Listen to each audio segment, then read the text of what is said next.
plan or go to naturopathicgroup.com.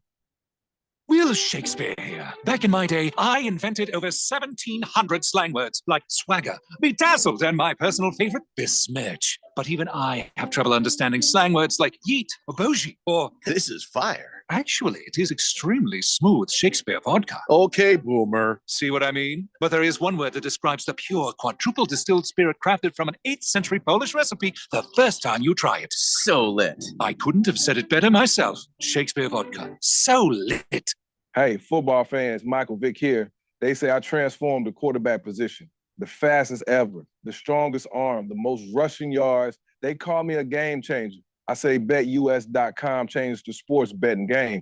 It started 30 years ago with the industry's biggest bonuses, and they haven't stopped. This football season, get a 125% sign-up bonus on your first 3 deposits. Join me at BetUS Online Sportsbook and Casino, BetUS, where the game begins. Do you have over $10,000 in credit card debt? If you're feeling the financial impact with unprecedented economic challenges, DebtBlue is here for you. With DebtBlue's Success Guarantee, you pay nothing unless your debt is reduced or completely resolved. I'm just living sky high right now. So I'm very thankful for it. And the team at DebtBlue are phenomenal. They're able to work with you. They're great. Call for your free debt resolution information now. 800-200-6895. 800-200-6895. Are you having trouble hearing? Hearing loss can devastate the quality of your life. Now, there's an affordable fix for you or your loved one. Rated in the best hearing aids of 2024 by USA Today, Audion Hearing has the highest quality hearing aids at the lowest prices. Just $189. I actually like them better than my old $5,000 hearing aids. I could not believe how my hearing and life changed. Join over 500,000 happy customers by going to audionhearing.com. That's AUDIEN hearing.com. Shop the Sherwin-Williams 4-day super sale and get 40% off paints and stains from September 13th through the 16th. With prices starting at $29.39, it's the perfect time to transform your space with color. Whether you're looking to revamp your bedroom, living room, or home office, we have you covered with bold hues, soothing neutrals, and everything in between. Shop the sale online or visit your neighborhood Sherwin-Williams store. Retail sales only. Some exclusions apply. See store for details. KQFN Tempe. Also transmitting on K257CD Phoenix at 99.3 FM and K240 EU Fountain Hills at 95.9 FM. All right, people, settle down. Because it's time. Time for what? Showtime. When does it start? Right now. 3, 2, 1. Let's get on with the show. Let's do it.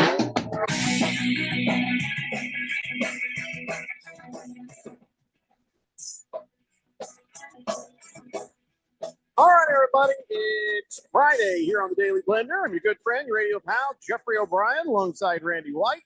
Got Keon Rose in the control room, and you guys are on the Fanatic text line, 888-368-1580, as we broadcast live in the Harman Solar Studios in Scottsdale. Boy, you think no one would notice, but this show, everybody notices. We decided to throw a couple more commercials in there to make it easier to transfer the powers from the last show to this show. And immediately, teacher lady says, no show today? Preempted by high school football? Nope. We just needed a minute to get things going, teacher lady. Take it easy. The last optimist says, I think Tua needs to have a long talk with Andrew Luck.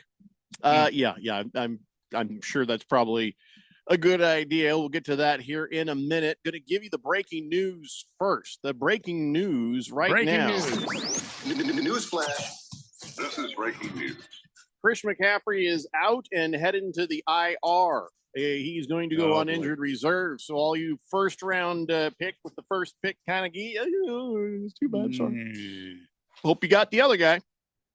And if you didn't get the other guy, hope you got a guy. Also, Kansas City Chiefs Marquise Hollywood Brown, he's going on the IR too. So that's going to affect some people and some Chiefs fans as well. So that's the brand new breaking news kind of stuff that's happening. By the way, today is Friday the 13th. Yes, it is. And we all know how I feel about Friday the 13th. So I'm going to have to go ahead and take the rest of the day off because everyone knows how terrible and dark today is, Friday the 13th. No, not everybody.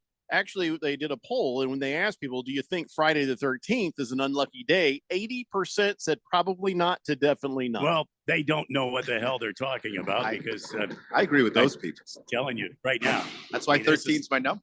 the most difficult and dangerous day to be alive here. I Today? knew Don't think so. 13. Yes, it 13 is. was a number I could get every time because nobody wanted to be 13. No 'cause one they all wanted thought to it be was 13. unlucky. Mm. See, So I that's- was 13. That is good thinking right there. That was the same kind of thinking I used to get more food as a kid. You know, we were an Irish family. There was 4 of us. And so, you know, I started to like stuff that other people didn't like just so I could get more. Like I'll eat the crusts off pizzas. You know, there's all sorts of things that I like that the other guys, the other kids Who didn't. doesn't So, eat the pizza crusts? well, a couple of other kids in my family. Wow. Oh, I'll eat the hell out of that pizza crust. Mm. And as an adult, I have to just sort of restrain myself. Like, say, we're sitting out there at Barrow's Pizza, and I look over at somebody's plate and I see some pizza crust sitting there. I'm just like, okay, don't ask for that. No, it'd be weird. Just keep it to yourself. One man's trash is another man's. They'll never go to lunch with you again. So. Mhm. But it occurs to me, I'm like, oh, they're not going to eat that? Why wouldn't you eat that? I like the crust.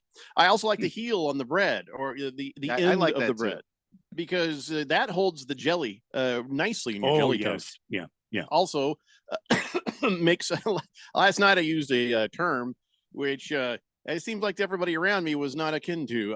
We had hamburgers last night. I grilled some burgers. And they weren't big ones. You know, they were the smaller little hockey puck ones, right? And I was kind of hungry and I'm like, you know, I think I don't usually, but I think I'll have another one. So I go over there. There was another patty sitting there on the plate. And I look around and, oh, the buns are gone. I'm like, don't worry. And so I go and I just get a couple pieces of bread. And I sit down and I said, see, no problem. Ghetto buns. And everybody's like, what? Ghetto buns? Ghetto Yeah, buns. that's what we called it when I was a kid because we were poor. We didn't always have nice things and buns, so we called them ghetto buns. And that's you know, that's a good name. I'm not gonna lie to you. I like that name. It's a good name. if you're using the heels, that I don't think I'd call that a ghetto bun. That's called MacGyver bun. You know, but if you're using, because I last night used straight bread to straight bread, that's a ghetto bun right there. Anyway, so yeah, just a little you know, strategy. All right. Little strategy, like the things other people don't like, and you get more. Makes me happy.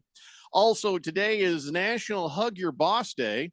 Oh, come here, Jeffrey. No, that's Come why here. I Come here, stayed Jeffrey. home Come on. because Get over here. I didn't want to be at the radio station and end up having someone trying to hug me. And Come I on. don't feel like I really want to hug Radio Ron. So at either end of this, You don't want to get hug us your hug boss. free. You don't want any hugs from Bring it anybody in, you're the Jeff boss Go. of. Nope. Yeah. Nope. Not hugging anybody. Let's go to the text line 888-368-1580. Mr. Pink Eye says, breaking news, Shannon Sharp getting a new show on Playboy TV. I'm glad I didn't hear the video. I'm glad I didn't see the video. I'm glad I had nothing to do with the video. And I don't understand one thing in particular. Why is anybody even talking to Shannon Sharp anymore? I feel like he's a hot commodity lately. I don't think And he's well connected and he knows people. He is, yeah. And he's also just a really nice guy. So people like just going on his show and just ever talking to him. since he left the other screamer guy, Yeah. what's his name? Screamy McScreamerton. Skip. What was Skip. his name? Skip. You know, his first name is what I did to his show. Nobody talks about him anymore.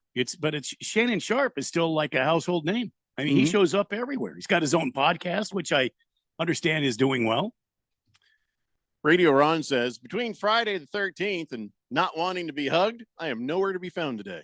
Yeah. No, I understand. Radio That's a Ron good call, also Radio skipped Ron. See, chairs at the radio. stay inside, stay away from sharp implements, Radio Ron. It's more about not wanting to be hugged, and he knows that Everything drill. is going to be okay.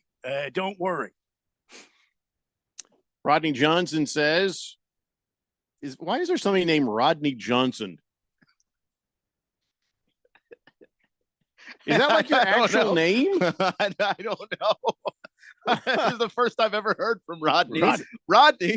Rodney showed up on this show in April and says, yo, it's Rodney Johnson here. Heard you talking about ASU hockey. That's was his first text back in April. How did we let him get away with just being Rodney Johnson? Rodney, unless that's some sort of a callback to some joke I don't get, you're going to need a texture nickname. Probably don't want to go by your full name there. Your full legal name that everybody, including your employer, Johnson? knows you as. What about the Big Johnson? I'd let him be called Big Johnson. There you go. I'd allow that. Anyway, he says Friday the 13th, for sure lucky. My buddy got kicked in the face and lost his tooth today. And there it is. See? Wait a second. That sounds unlucky. More Unless you mean evidence lucky that for you. I should be somewhere. Yeah, I'm not. That he I'm not got kicked in the understanding that. face and not you. In which case, Yeah, What he a can be friend. standing there and his friend gets kicked and he's just like, I'm fine. Rodney Johnson said, so when is Hug Your Employee Day? Can't wait. Well, that's called sexual harassment. at CRC What? Broadcasting, it's never. Yeah, which is great. we're not a huggy bunch.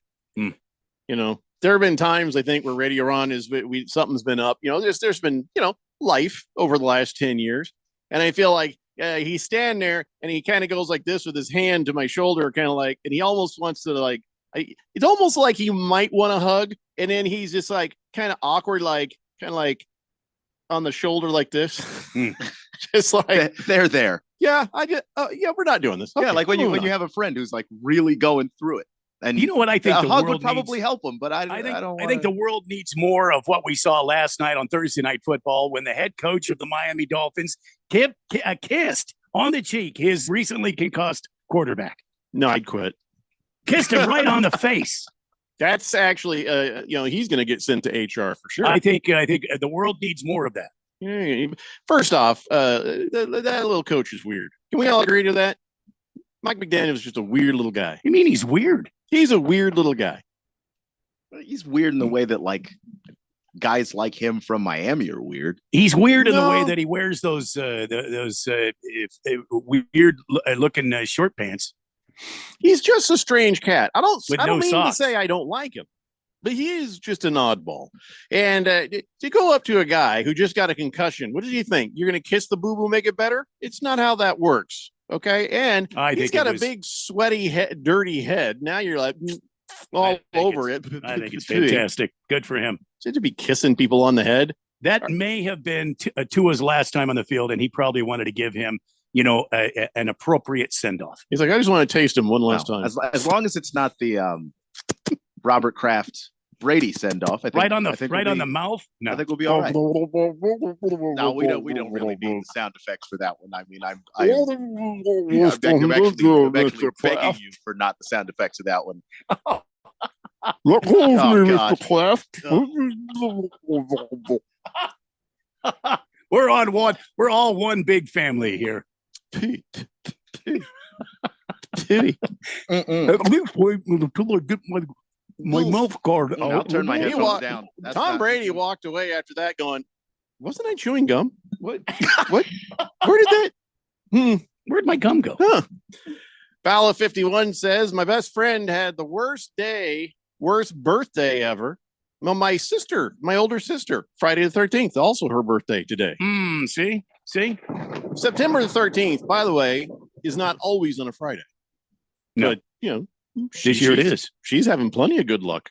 Bruno Baller says, Jeffrey, do you like the crispy ends of a brisket or like a pot roast? Sure. Mm-hmm. Absolutely.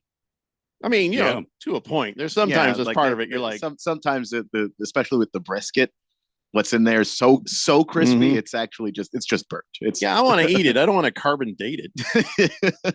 Donnie said, hey, where's the YouTube feed? It would be on YouTube, Donnie. Good luck. Killer Rabbit says, my wife was born on Friday the 13th. Huh. There are 80% I love Friday the 13th, but oh ho ho, the 20% it's scary. He's talking about the people in the poll. Yeah. I mean, I don't think anybody said that. I think he's right. Are we broadcasting on YouTube? Says here that On we're the thing? streaming to YouTube. Yeah, there it is. It does say that. Okay. Taco Kenny says, I met and fell in love and married my wife on Friday the 13th. And she's 13 years younger than me.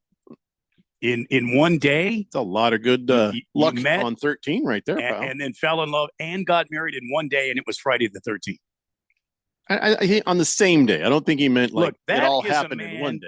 That is a man that knows how to make up his mind right there. Well, I mean- you know, sometimes you just know, right? Right? Yeah, sometimes you just know. Wow.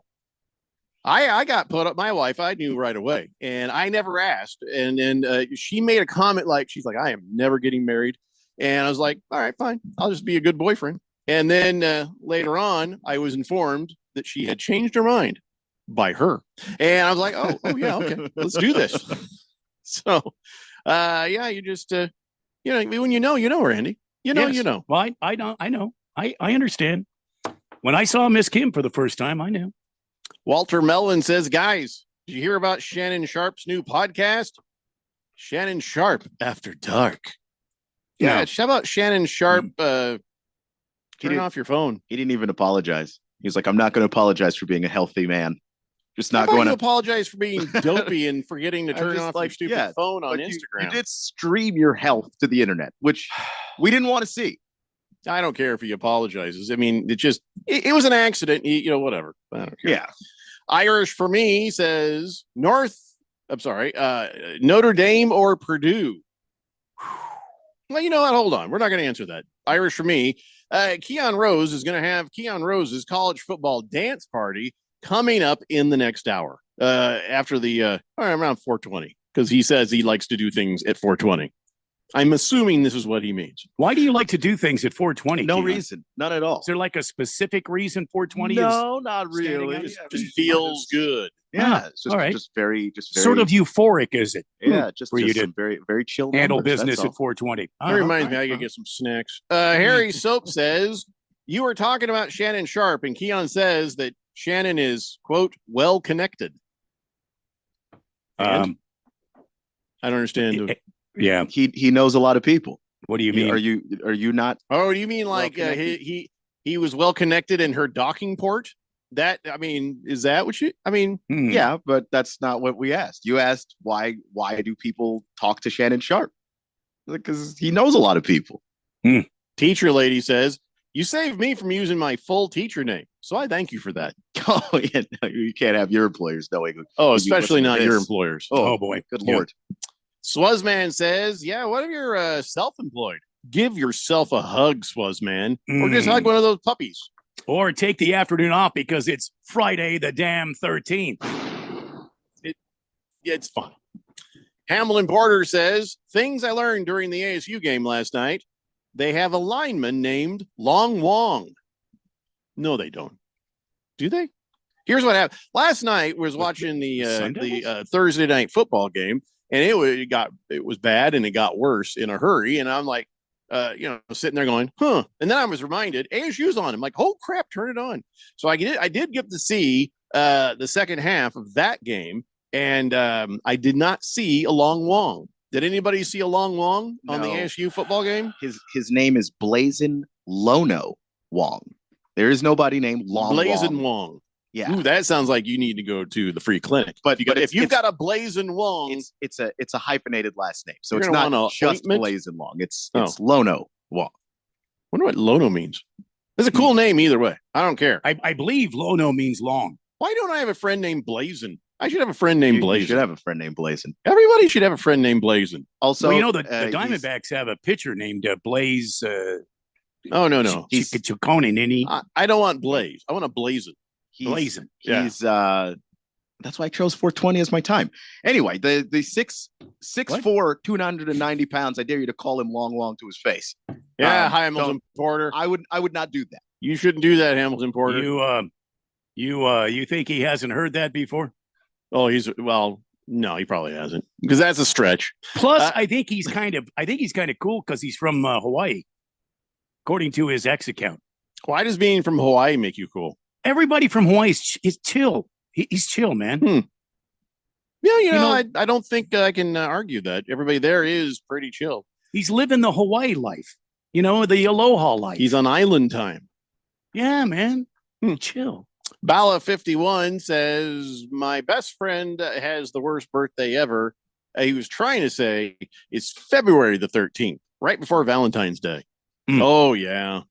Yeah, if you got your birthday too close to a holiday, your birthday's going to kind of suck. Your birthday's on a holiday, Jeff. I know my birthday kind of sucks. I mean, here's the thing. It's all right.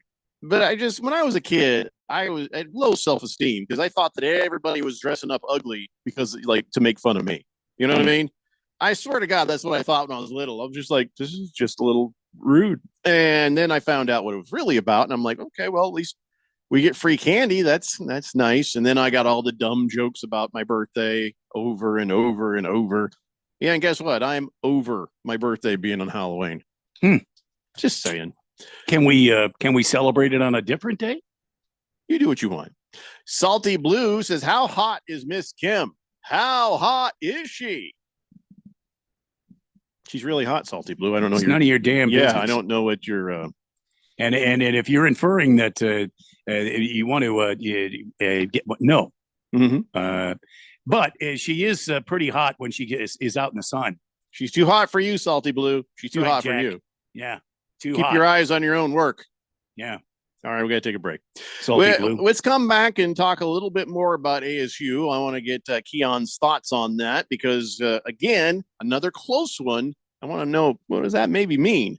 We'll talk about Thursday night football, and we got a whole bunch of other stuff that we want to talk about, too. It's the Daily Blender here on 1580, The Fanatic. Hey, football fans, Michael Vick here. They say I transformed the quarterback position, the fastest ever, the strongest arm, the most rushing yards. They call me a game changer. I say BetUS.com changed the sports betting game. It started 30 years ago with the industry's biggest bonuses, and they haven't stopped. This football season, get a 125% sign-up bonus on your first 3 deposits. Join me at BetUS Online Sportsbook and Casino, BetUS, where the game begins. Do you have over $10,000 in credit card debt? If you're feeling the financial impact with unprecedented economic challenges, DebtBlue is here for you. With DebtBlue's Success Guarantee, you pay nothing unless your debt is reduced or completely resolved. I'm just living sky high right now. I'm very thankful for it. And the team at DebtBlue are phenomenal. They're able to work with you. They're great. Call for your free debt resolution information now. 800-200-6895. 800-200-6895. When life gets overwhelming, but you just don't feel like talking, help is only a text away. Trained and caring crisis specialists are available by text 24/7 to assist with suicidal thoughts, substance use issues, depression, anxiety, and more. You are never alone. When you need help, please text HOPE to 4HOPE. From anywhere in Arizona, text the word HOPE to 44673. This message is sponsored by Solari Crisis and Human Services. As we plan for our retirement, there are 4 questions we need to ask ourselves or our retirement planning advisor. How much? How long? How safe? And what cost? Let's start with how much.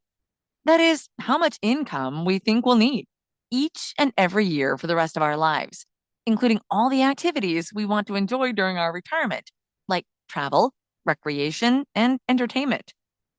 Plus the cost of housing, including repair and maintenance, taxes, insurance, and utilities, as well as the cost of healthcare, including expenses not covered by Medicare. Enjoy safe, secure lifetime income of 5 to 9% for life, depending on age and deferral period, with no fee deductions and no annuitizing.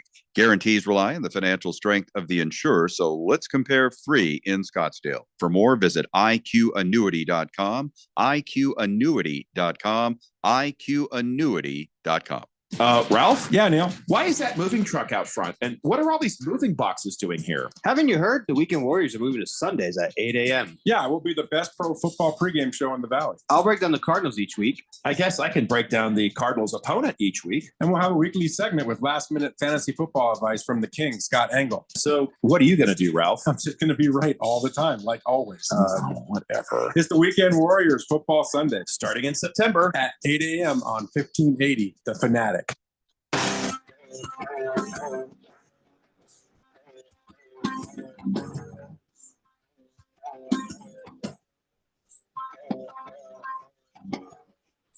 Daily Blender here on 1580, The Fanatic. So let's talk about that ASU game, 31-28. And if you look at the box score, it's like, I don't know, it was like they were mirrored.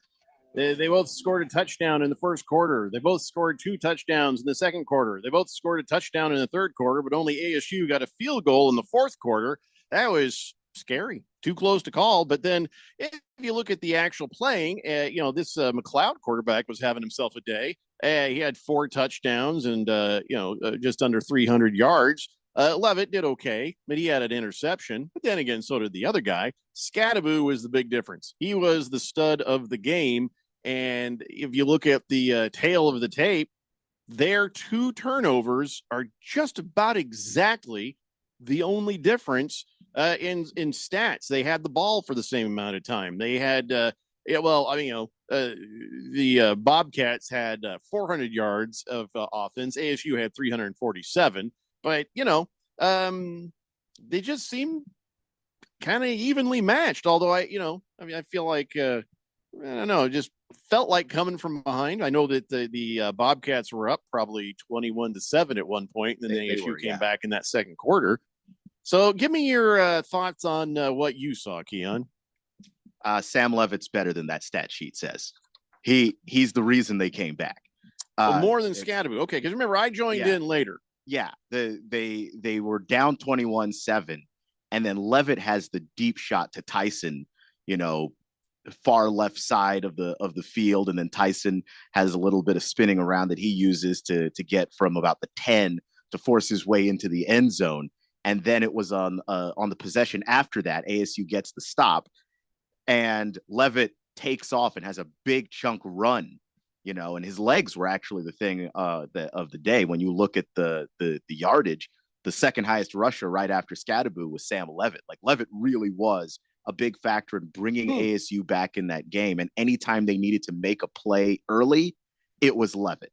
Anytime they needed to make a play late, it was Scadaboo. I mean, like they just. That's why when I was watching, it just seemed like all Scadaboo all the time. Because once they had that lead, they knew that they could get those first downs, and they were just running the clock out. And Cameron Scadaboo is about the best in the business when it comes to closing the door on the team.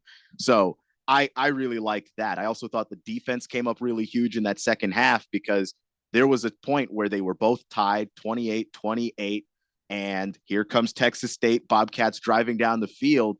And McLeod takes a deep shot that it was working for him all day. And I forget the name of the ASU safety, just slides in, undercuts the route. And that kind of killed it for Texas State. I don't think they had other opportunities. They got another chance after that, which was also scary, but they just hittered it away. But with that, then ASU also forced a fumble on a couple of drives later. Nice. It was a strip. It wasn't the guy who didn't fumble. The guy was stripped. It was well done by the defense.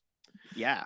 So what does this mean, Keon? I mean, the last game, it was just like, ooh, kind of close. This game, ooh, kind of close. And are these opponents that it shouldn't be this close with, or are we just on track? You're on track for where ASU is, because they're a program on a rebuild. Every time you hire a new coach, just accept that that's what's happening to you.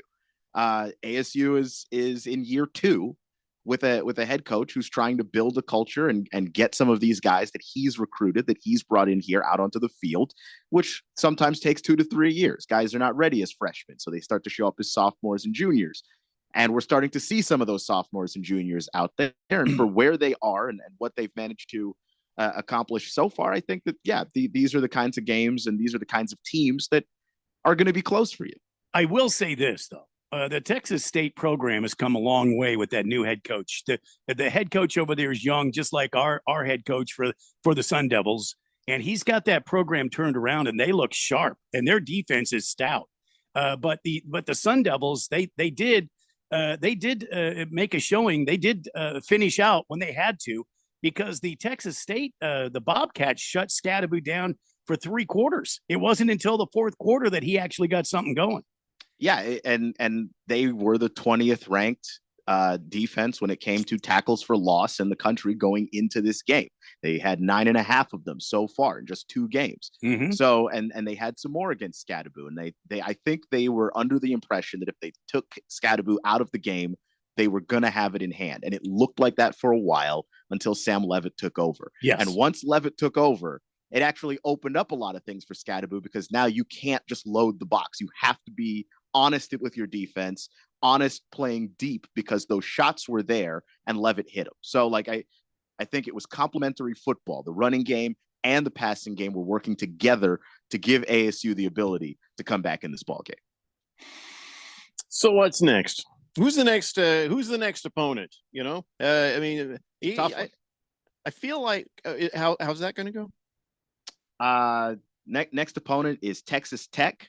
Oh, that's right. Texas. That's going to be hard. Is that going to be hard? That's going to be a tougher game. I still think of a winnable game for ASU, but you know, you're going into Lubbock to beat the Red Raiders. It's just hard to do. It's just a very difficult thing to ask for, but you're also doing back-to-back games on the road. You will have the longer week to prepare because you played Thursday, so you had that short turnaround, but now you've got 10 days to get ready instead of just 7. So I think Dillingham will have the guys ready to go. And I do think that that's a game that they can win. But I'm going to do some research, look at some stuff, and tell you what I really think about it when we get there. So here's what I see: Texas Tech has lost a game to WSU. Okay, and but they did beat ACU, and right now, and the Devils are favored. It's probably just because they won a game, and Texas Tech still has to play this week, right? They're playing somebody else this week. They didn't play yet. So I don't know. We'll just wait and find out from Keon next Friday. But today we'll get the rundown on all the other college football games that still need to happen. Let's go to the text line, 888-368-1580. Big George, no.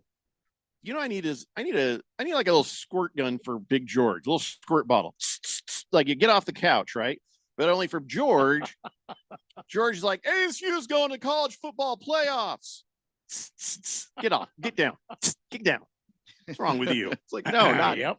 We're just not there yet. Okay. That's, we'll see if they can, be bowl eligible. I think that's a fair thing to expect from them where they're at right now. Did you ignore a text from him on the Beat the Book show? Because George. No. Because George says, Keon ignored my Beat the Book text asking about ASU. And here was the question. He says ASU is currently plus 5,000 to win the Big 12. Oh, actually, you put some money on that? I did ignore that. Yeah. On purpose. Yeah. I'm sorry, Big George, but no, they're not winning the Big 12. I wouldn't put any money on that. Just tell them that. Why would you just tell them that? Because we were kind of we were running hanging. We were running out of time. So I had 9 minutes of show left. We had some stuff. You had like 4 minutes. Yeah.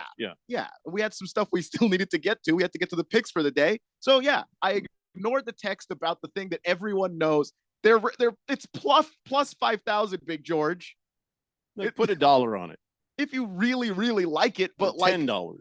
Why would you think that? Why would you look at any of the other teams in this conference and think that ASU was going to win the Big 12? You got to have hope. $1 or $10 for hope. Hope is not a thing that's restricted to one single season. You don't have to have hope for every single season. I don't have hope that the Commanders are doing a damn thing this year. How much money do you get if you win but with $1 on that one? Is it $500? $1 gets you 500 because it's plus 5,000. How does that work? I think that's exactly what it is. Yeah. So just put $1 on it, George. You're not going to miss $1. And then if they win, you're going to be like, look at me. And if you lose, you never have to think about it again. But I'm not going to accept responsibility for when you put some large sum of money on ASU to win the Big 12, a thing that I can promise you they are not doing. You need that sound effect. So when George texts in, you're just shooting water at him. Come on, man. Of course I ignored that text. Oh, no. Here's Fish Tank. Dudes, I'm not sure I'm even sober yet after all the beers I drank last night for that horrendous game. Season is over for the Dolphins. I hope we bring in Tannehill just because I'd be full circle back to when we were really bad. Oh, boy. He's like, go Cardinals? Oh, no. So bad. So sorry. Last night was bad even before the concussion. I'm watching the game and, Tua got into a habit of giving the other team the ball. And James Cook had himself a night against the Dolphins defense. All the way around, things were just looking bleak. And my wife had Tua in her fantasy football. And I was trying to encourage. I was like, no, just, you know what, though? Playing from behind is great for fantasy football. Oh, no, why is he running? Oh, no, this is a bad idea. Oh, dear God. That was exactly, I'm not even kidding. That was the complete sequence of events. I was saying it as it happened. And I'm like, why are you not sliding? Why didn't he slide? You've had 3 or so concussions already, and you're going to run the ball and try to go head first? Yep. You act like you've got brain damage. Oh, right. That's right. Never mind. He should know better. Shouldn't have been. He should know better. You're right. Is absolutely 100% his fault. And then who do you do it to? Who do you go head first into? Damar Hamlin. Hasn't he had enough trauma as it is? Now he's concussed a man. Yeah, he's feeling bad. He's like, well, I was just trying to make a tackle, a routine tackle. I didn't make him go head first into me. You know, he's like, I hope he gets better. Get well soon. You know what? No, get retired got soon. All of his Taekwondo. No, really. It's at that point where just Antonio Pierce is right. Antonio, I think you mean Antonio Brown. Antonio Pierce. Really? He came out and said, I would tell Tua to retire right now. Because Antonio Brown said the same thing. It was like a shockingly cogent There's only one text. Antonio I'm listening to. The thing is, even Antonio Brown was like, I think he should be done playing football. Yeah, that's I get what you're saying. I mean, I had to sit there. I saw this thing where it was Antonio Brown and who's the other guy? They're sitting there like, do you think you got a concussion? Do you have CTE? Do you have CTE? It was just one of the funniest conversations. Like, of course you got CTE. Of course you do. But now poor Tua. You know, if he didn't have it before, he's got it now. That was horrible. That was dumb as hell. And it's 187% Tua's fault. Absolutely. Well, yeah, but you make a split-second dumb decision. You know, I mean, it was a dumb decision, but it's one that, like, you're trying to win the football game. So all thoughts of rationality and reason and protecting yourself, sometimes that goes out of your mind. You're just trying to do what it takes to help your team win. There's no reason to be mad at Tua because Tua is no longer Tua. Tua is the guy he becomes after the 4th concussion. You see what I'm saying? You can't be mad at Antonio Brown because he's not Antonio Brown anymore. He's Antonio Brown after a whole lot of different concussions and CTE. So, you know, I'm not mad at Tua. Kind of mad at Tua. I feel bad bad for him, but I also understand, like, football players are under a tremendous amount of pressure to go out there and perform and win.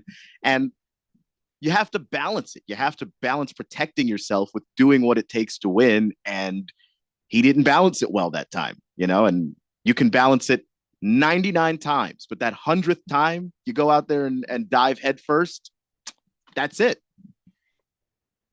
Well, we need to take a break. When we come back, let's talk about Tua's options. Let's talk about an idea my wife had, you know, as a fantasy football player. She had an idea, and I actually typed it out so I could share it with you guys. All right. Because I was like, I don't know what this is going to, I don't know if people are going to go for that. And then I was like, let me ask the boys. You guys are the boys. And we'll see what happens. But when I thought about it more, I was like, that actually would be a cool feature. That would be a cool idea. So we'll talk about that too when we come back. It's the Daily Blender here on 1580 The Fanatic. The Fanatic is your home for fall football. Catch the NFL and NCAA live games on 1580 and 99.3 The Fanatic. Brought to you by Bet365. It's never ordinary at Bet365. Are you having trouble hearing? Hearing loss can devastate the quality of your life. Now, there's an affordable fix for you or your loved one. Rated in the best hearing aids of 2024 by USA Today, Audion Hearing has the highest quality hearing aids at the lowest prices, just $189. I actually like them better than my old $5,000 hearing aids. I could not believe how my hearing and life changed. Join over 500,000 happy customers by going to audionhearing.com. That's AUDIEN hearing.com. Shop the Sherwin-Williams 4-day super sale and get 40% off paints and stains from September 13th through the 16th. With prices starting at $29.39, it's the perfect time to transform your space with color. Whether you're looking to revamp your bedroom, living room, or home office, we have you covered with bold hues, soothing neutrals, and everything in between. Shop the sale online or visit your neighborhood Sherwin-Williams store. Retail sales only. Some exclusions apply. See store for details. Hi, I'm State School Superintendent Tom Horn. I am making $40 million available to parents of all Arizona public and charter school students for free tutoring in reading and math, so we can raise academic proficiency, which is my highest priority. Money is available for all students in grades 1 through high school. Teachers who do the tutoring will also earn money, which they deserve. Sign up at azed.gov. Thank you. Sponsored by the Arizona Department of Education. My name is Mary Grace. There are a few misconceptions about Alzheimer's. It's not just memory loss. It's the loss of mobility, the risk of falling. For more information, contact the Alzheimer's Association at alz.org. Sponsored by the Alzheimer's Association. The road to better health leads to my longtime friends, Dr. William Gaspar and his wife Ava at Beehive IV Wellness in Chandler. JD Hayworth here, and the buzz about Beehive is spelled out in its middle name. IV. Not only are today's popular treatments available, IV hydration, joint injections, semaglutide for weight loss, as well as many more, it's also the Gaspar's holistic naturopathic approach that helps your body with self-healing. That means treating the underlying causes of chronic disease, from chronic fatigue to fibromyalgia, even those dealing with Lyme disease and lupus. The experienced medical staff designs a customized plan for each patient. So walk in or make an appointment today. Mention my name, JD Hayworth, get half off your first treatment. Better health awaits you at Beehive IV Wellness in Chandler. Search Beehive IV Wellness on your cell phone. And remember, you'll thrive at Beehive. 1580 and 99.3 The Fanatic. Live and local.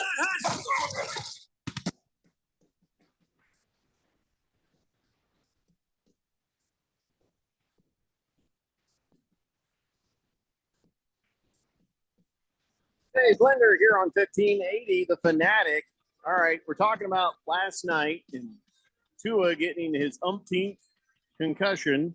They're saying he'll be out 4 to 8 weeks, and I don't know, man. He might be just be done.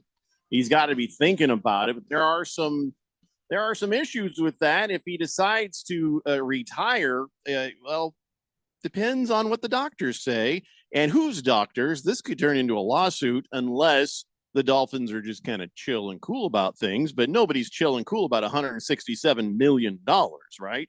So I was reading up on this. The contract contains no clauses or exceptions or waivers regarding concussions. The word concussion not even mentioned in the contract. You think they might have put that in there? That's a little unwise on their part. So all injury guarantees apply, even if the injuries in question are concussions. So, as long as the doctor says, you know what, he can't play, then he's still going to get his guaranteed money. But if a doctor clears him to play and he decides to retire, then he wouldn't maybe get that money. He'd lose the balance of all his guarantees. So, this is kind of a scary place. Now, whose doctors have to determine that he is not cleared for play? They have cleared people to play with worse brain damage. You know what I mean? They, and by they, I mean these Dolphins with this coach and this staff cleared Tua to play from a concussion 2 weeks after a concussion like 2 years ago. This staff has already been kind of negligent as far as concussions go. Yeah. I would not be shocked to see Tua back out there 4 weeks from now. So Remember then he has to get his doctor or another reputable doctor to declare him not able to play. Then that doctor and the Miami Dolphins doctor, it's going to be, okay, well, who do the courts listen to? Because I really feel like if he decides to retire and he's trying to get his guaranteed money, it'll be in court. I think the call needs to be Tua's. I mean, Tua needs to say enough's enough. Well, it always is ultimately, isn't it? And Tua needs to say, I can't do this anymore. This is risking my health. But then probably what they'll do, money though, Randy. Well, but probably what they'll do is get some sort of independent doctor, independent medical team to do some evaluation on Tua to see where he's at. And who's choosing the doctor? Well, I would imagine it would be agreed upon by both sides through a what do you call it? An arbitrator or something. Arbitrator or mediator. Yes. Well, I just I hope the best for him, and I do too. When millions and millions of dollars are at stake, you're no longer family. Now you're adversaries. That's just the way it goes. It's not like he fell down the stairs and got a concussion. I mean, he was out there playing. He was trying to win. Nobody cares. You care. I care. Good people would care.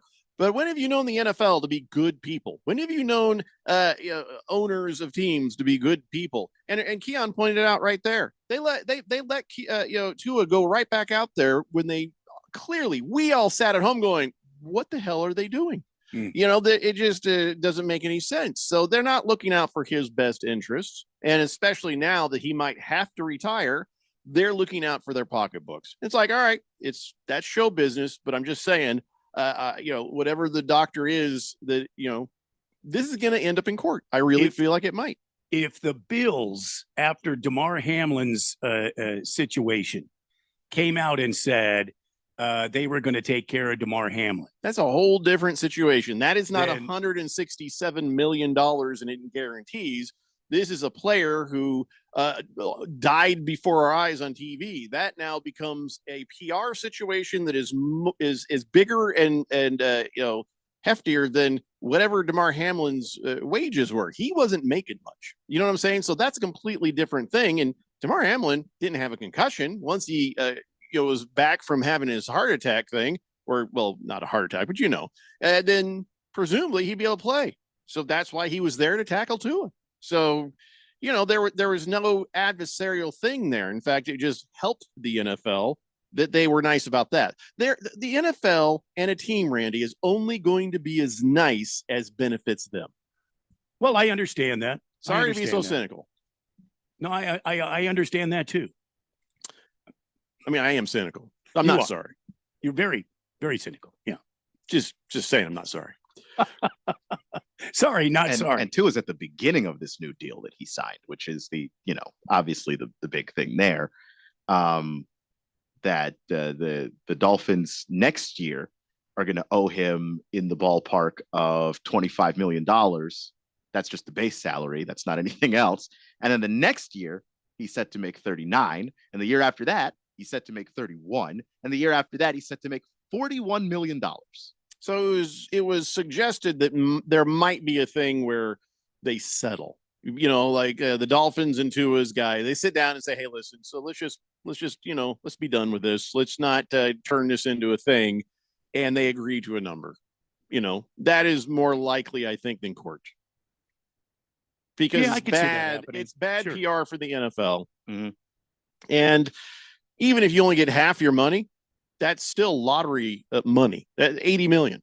If he got half the guaranteed money, $80 million's fine. Now, my question is, if he chooses to retire, Dolphins? That's a good point. He may not. Do the Dolphins still take the cap hit because of Tua's contract? Yeah, how do they do that on the retirement kind of thing? If it's guaranteed money, I feel like they don't. Do they, Keon? Because if somebody retires like that, but you still have to pay some kind of whatever. You can't be left without a quarterback, so they can't keep you from. They can't make that a cap hit. I feel like that they don't. Yeah, the money that you owe this year would be a cap hit for next season, but I don't think any of the remaining money would count against your cap. I'm surprised any of it is. All right. Well, this year you've already basically pledged that, so right. you are taking that hit one way or the other. But yeah, it would just roll over to the next season. Let's see. Heavy Metal Maniac says my birthday is coming up next month, and it's October 4th. I like to say my birthday is a CB handle 10-4. That's pretty cool. People will remember your birthday then. 10-4, good buddy. Case the Cook says happy birthday to my good friend Jason. All right, whoever Jason is, happy birthday. T-Licious, we've already.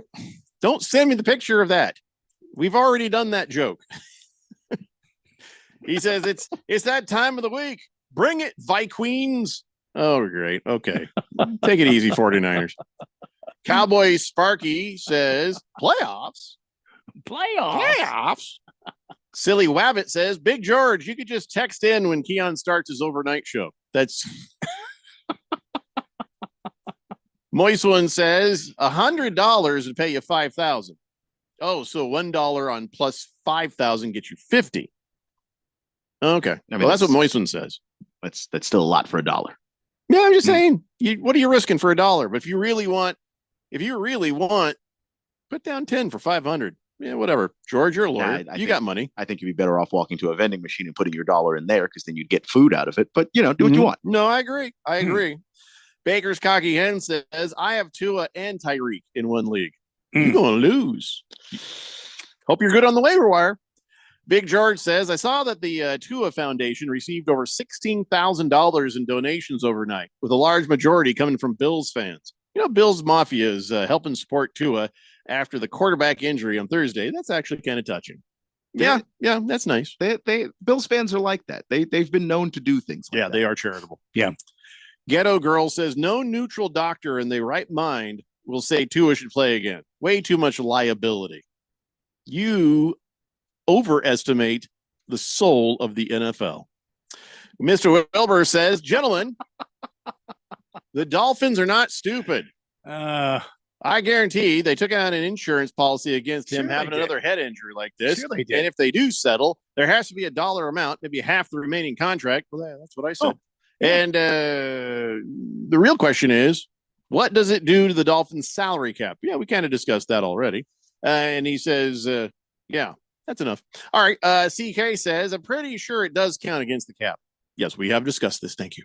Hefty Lefty says, 10-4. Is it a Texas size 10-4? It's always a Texas size 10-4, Hefty.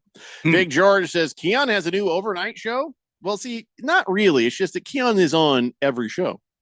Because Keon is on every show on this radio station, eventually one of them's an overnight show. Right. Eventually. Just makes sense. Let me see. Keon, that's when you do your best work, though, is between the hours of midnight and like 9 in the morning, right? Yeah, Randy, that's not what he meant when he said that. Oh, sorry. That's not what he meant. I'm pretty sure I'll be leaving here at midnight tonight. Sorry. Probably should keep that to yourself, Randy. So my wife had an idea. Okay. And she said the idea, and I'm like, they would never do this. And she says, no, I think this is a good idea. And I'm like, yeah, it's not a bad idea, but I don't know how you do it. And here's the idea. My wife thinks there should be an automatic backup quarterback feature in fantasy football.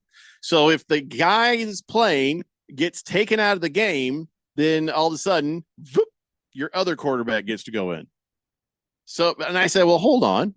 What if your quarterback was having a 40-point night, gets hurt in the second to last play of the game, and then now it's going to whoop on and switch it? And she's like, no, you got to have the option.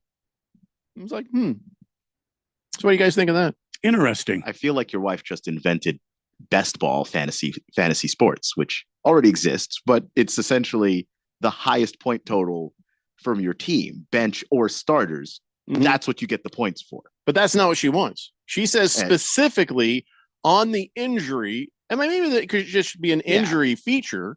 It's just if the quarterback goes down, then now you get to make the option of using your backup quarterback. What's to stop people from doing that with any other position group? Because the player has to be injured for you to be able to do that. Okay, so but it's not just switching things around. But if my running back gets injured, do I get to do that for my running back or that's my a good receiver? question. Like let's say I had Christian McCaffrey and he was out there and then he got hurt, as Christian McCaffrey is prone to do. Do I get to swap out to Mason if I've got him, or like, you know what I mean? Like, I feel like it would only be fair. yeah. So like, what would stop that at being Why restricted would to you just stop quarterback? that? Yeah.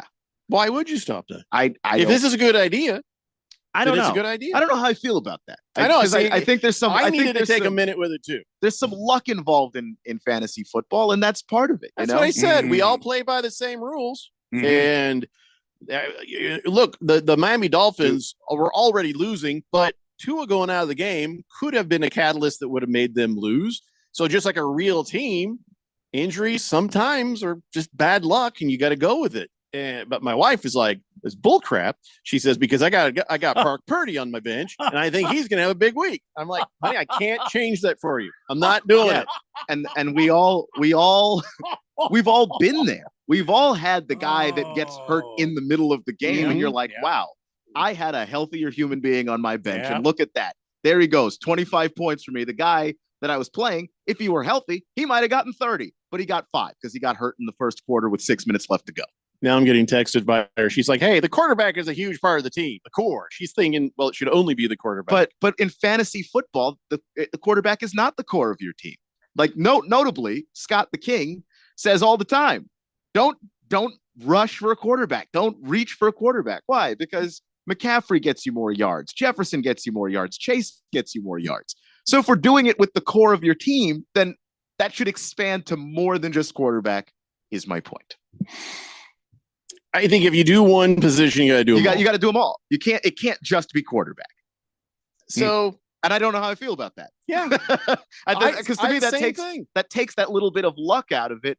What do you say, Randy? Sometimes you get hosed, and that's just what it is. Well, I kind of agree with you guys. I don't know yet. I mean, I think it's creative thinking, and I think, like Keon said, I think it is a variation on the best ball format.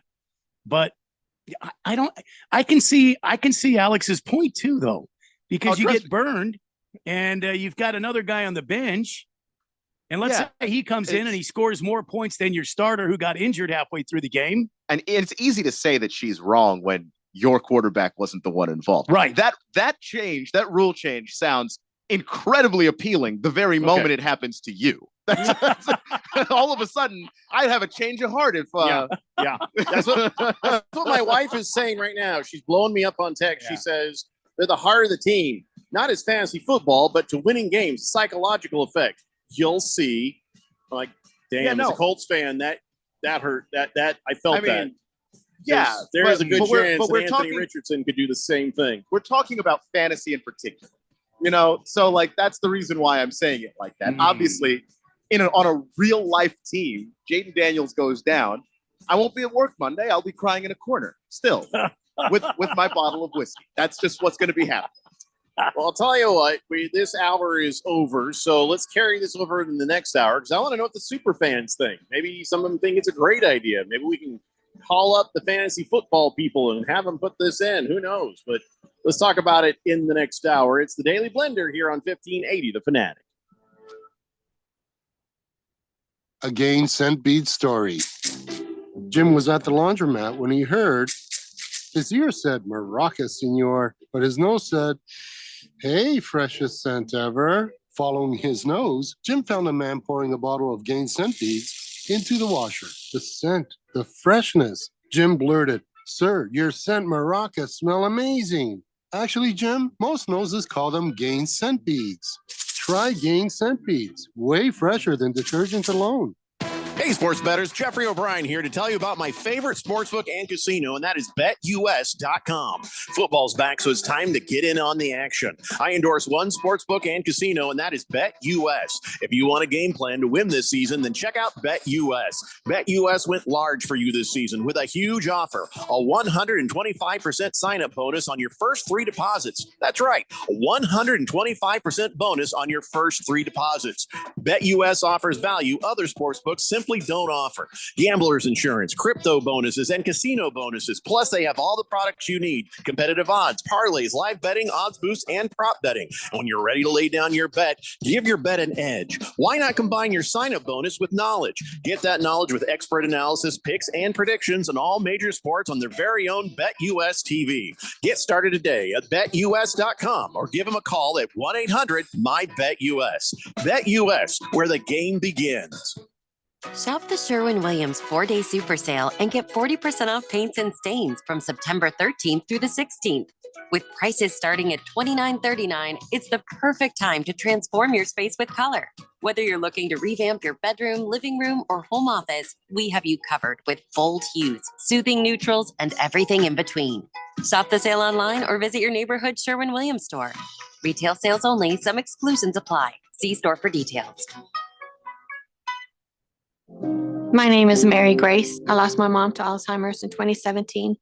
2 months after losing her, my dad was diagnosed. The earlier the diagnosis you have, the more time you have with your loved one. With my dad, now that I know what's coming, I'm able to create memories not only for him, but for myself. Though when he can't remember, I'll remember for him. For more information, contact us at alz.org or through the 24/7 helpline at 800-272-3900. Sponsored by the Alzheimer's Association.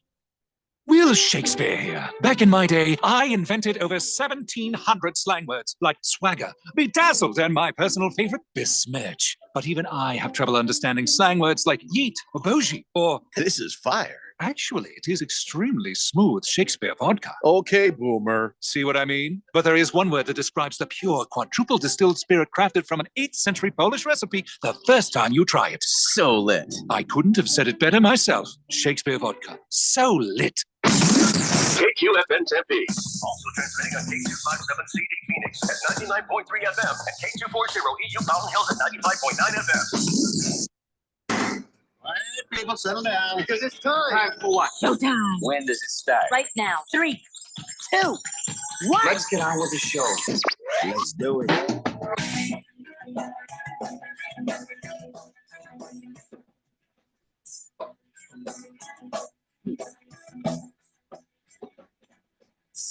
Today, Blender here on 1580, The Fanatic, 4 o'clock. I'm your good friend, your radio pal, Jeffrey O'Brien, alongside Randy White. Got Keon Rose in the control room, and you guys are on the Fanatic text line, 888-368-1580, as we broadcast live in the Harman Solar Studios in Scottsdale. And in the last hour, I was telling everybody about an idea my wife had, because my wife has Tua. And so she watched her fantasy football week go to bleep last night. Yeah. She's like, you know, they should have this feature where if your quarterback gets injured, that you can go to your other guy, your backup. Just like in a real game, they get to go to a backup. Why can't you go to a backup? And I was like, I don't know if people would like that. And then, we started thinking about it. It's like, what if? And how would you work this out? I mean, there's a couple of different ways you could go.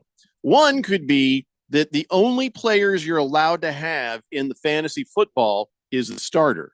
And if your quarterback is hurt, it automatically switches over, and then you get your stats from the backup, and you get to have the backup. You see what I'm saying? Nobody can have backups. They come automatically with the starting quarterback that you get. Mm-hmm. So, so if you have, Russell Wilson, you automatically have Justin Fields, who is the backup. So if he gets hurt in the game, then you start to get the stats for Justin Fields. I think which kind of helps a little, but it wouldn't have made your wife happy, because then that means you get Skylar Thompson. And look, that was bad, exactly about you would have gotten Skylar some Thompson. points. You would have gotten some points, but right? But sometimes some points is all you need. That's fair. That's fair. I mean, but I don't know. That's taking a lot of the strategy out of drafting. Like, you do need to draft a backup. No, like, it adds strategy. It adds strategy to that position. Now, your backup can be another starter, but when you have a player who's currently in play and they get hurt, I don't think a lot of people think, ooh, I want the guy who has a really good veteran quarterback behind him. Maybe I think about these. I got Flacco behind Anthony Richardson. That would have been like one of the top quarterback's taken in that situation. That I guess that would have been fine. For me, I'm personally not going to concern myself with whether or not the backup plays, because in my mind, quarterback goes down, I'm screwed. So I'm going to take the guy that's going to get me the most points that consistently plays. I don't think it's going to change the way you draft. You're going to always take the most talented person. But to me, like if they happen to have a good quality veteran backup or some rookie who might get hot, yeah, it's something else to think about. It's something else, but I think there is more strategy in just drafting a backup and just saying this guy is the next available quarterback, or just like maybe I just don't draft a backup at all. But whatever my strategy is, that's all decided by me. The other stuff kind of starts to feel a little too auto. Well, but it's not auto. Here's the thing: to take a quarterback auto. and his backup as a paired idea. If you use my idea, it's as seamless as if it happened in real life. Now, the other idea was that you can just your option is to use your other quarterback, where you click a button and then that guy now is the one you get that week. Are we counting all your stats instead? No, at that point, like last night, if Tua got hurt, whatever, he had 8 points. If him getting hurt then gave her the option to click a button and use Purdy, it wipes away Tua's points. Now you're using Purdy's points. That sounded weird. Purdy's points. It's an odd couple of words together. I don't know, man. I don't. The more I think about it, the more I'm like, I don't know how much I like it. Yeah. Well, so let me just make it clarified for everybody. Wife thinks there should be an automatic backup quarterback feature on fantasy football, and I said, if you do that, you got to do all positions. If somebody gets hurt, not just because you feel like it, but that person has to be injured during the game, where you could then go to a backup. So let's go to the text line, 888-368-1580. Moist One says, with all due respect, I hate it. Fair enough.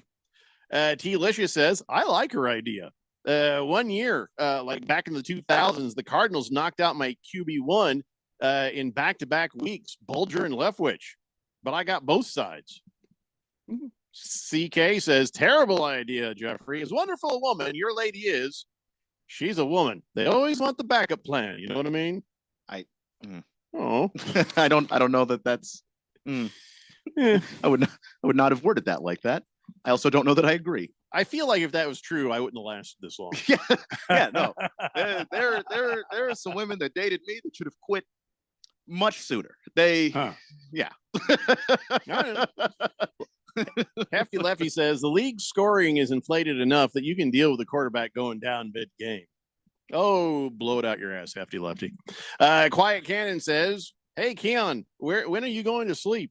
You're on every show in the Fanatic. Good for you. So how are you going to make that happen?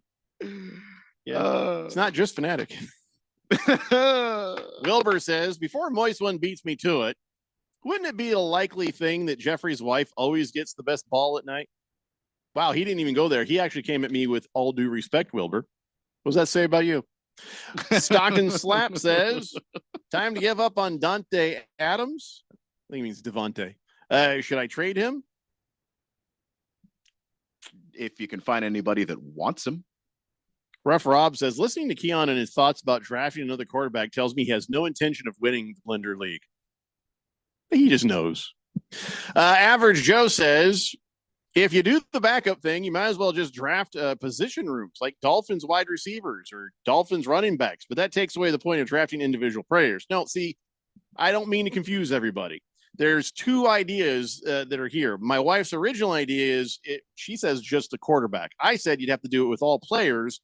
If they get injured, you don't switch to another Dolphins wide receiver. You just switch to one of the ones that's on your roster. You get to say, well, I want this one. But then that's kind of messed up, isn't it? Because then you just go, of course, for the one who scored the most points, unless it happens before. And if this happens on a Monday night, the points have already happened. So, yeah, it's a little clunky. My idea was it's just an automatic thing where it switches out the quarterback just like it does in a real game, and you get the stats for both performances. I think you just limit that to just quarterback. I don't know. 888-368-1580. The Dolphins are saying, yep, we are going to have to add a quarterback, but we're going to stick with Skylar Thompson. You liars. Oh, you liars. Well, isn't that what they're supposed to say? Yeah, they said we're going to bring in somebody, but he's the next man up, and he's our man. Tannehill by the end of the week. So it's not so going to can be I Tannehill. can I ask the Well, question? who's it going to be? It's going to roll with Skylar Thompson. Tannehill is better than Skylar Thompson. And I know that you all weren't watching him in Nashville in the final days of the Titans when they were like, screw it, Will Levis time, because my God, what is this? But that's what happened. He's horrible. Randy. Well, I was just going to ask the question. I mean, if Skylar Thompson is your number 2 and he's been in camp and he's been throwing the ball and he knows the playbook, and what does it profit you to bring in a guy ice cold off the couch to try to, especially if it's a Tannehill like they're talking about? Depends on the guy. Isn't that going to be a disaster? No, it depends on the guy. Flacco came in off the couch and made a difference last year. So it just depends on the guy. But even the Browns were like, let's go with Jake Browning, who's been in the building. And Browning was actually playing decently well before he got knocked out, too. That's how you wound up with Flacco doing all that. So I don't know. They're just Rough Rob wants to know if Fish Tank's okay. He's not. He's just not. He's as okay as his blood alcohol level right now. Yeah. That's how okay he is. Which is also not okay. Fish Tank, you're going to have to Uber places if you want to go there. No, Fish Tank is responsible. Very responsible. Yeah, I'm He not worried had his about own him. Uber set up for the draft party. Yeah. No, he knows what he's doing. CK, thank you. Big George says Dolphins should go out and get Jameis Winston. Jameis Winston. He's better than Skylar Thompson. The season's over for the Dolphins. But basically. Jameis is a Brown. Doesn't matter. Oh, geez, I'm about to get a text. So you trade for Jameis? What would you give up? It just seems silly. My dogs are trying to attack. If you didn't think that Skylar Thompson was your guy, and you did draft him, and he's been in the league for a little bit because he was drafted 2 rounds before Brock Purdy was drafted. Mm-hmm. If you didn't think Skylar Thompson was your guy, you should have found a replacement for Skylar Thompson before now, not now. It's just George, right? You don't have to worry. It's just you don't have to argue everything that George comes out with, right? Just I actually didn't remember. I didn't catch the name of who. Sometimes a pat on the head is good. Bruno Baller says Arizona State starts out 3-0. Do you see at least 3 more wins in front of them to make them bowl eligible? Yeah, sure. Yeah, starting next week at Texas Tech. Yeah, I'm not really going to start getting crazy for the college football playoffs or anything, but my focus is one game every year, and that's them, the mighty Chalupas. That's where it matters the most. After that, hey, if we get a bowl game, that's gravy. If we get anywhere north of that, it's a miracle. I'm not worried. It's a young team, it's a young coach, and to be 3-0 right now. Just enjoy it, man. Yeah, you won 3 games last year total. So now in the first 3 games, you've already matched that with a whole season to go. Exactly. That's growth. Sluzman says, realistically, Flacco or Tannehill, or maybe trade Deshaun Watson from Cleveland. Why would you do that? He's horrible right now. Yeah, he's awful. Jeez, Sluzman. And Tannehill's not happening, and Flacco's already on a team. Well, I mean, they could trade with the Colts. They could, but we could use Tyreek Hill. Okay. Straight up. Straight up. Okay. Straight up trade. I don't want him there. Actually, no. I don't want him there. Tyreek Hill. Yeah. For Joe Flacco. Well, first off, you'd have trouble rooting for Tyreek Hill because he's an awful person. Yeah, he's bad. Waddle. We'll get Waddle. Bring me Waddle. We'll give you Andrew Luck. Good idea, Moist One. I don't know. Anyway, so that happened. 888-368-1580.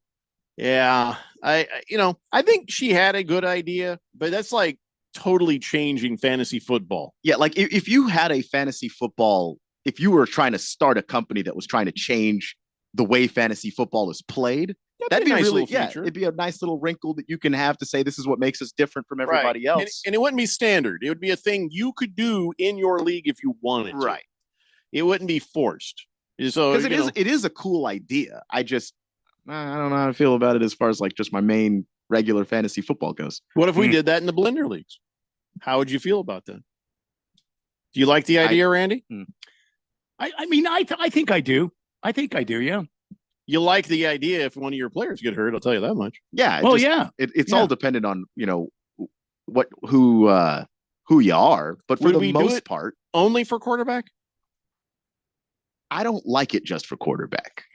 Like it makes more sense to just say this is just how our league works, because the quarterback is not the most important player on your team in fantasy football. It's some person that gets either yards after a catch or yards after contact, or it'd be a running back or a receiver. Like that would be the most useful version of that. Because I mean, you've got Jamar Chase, and he goes down in a first quarter of a game.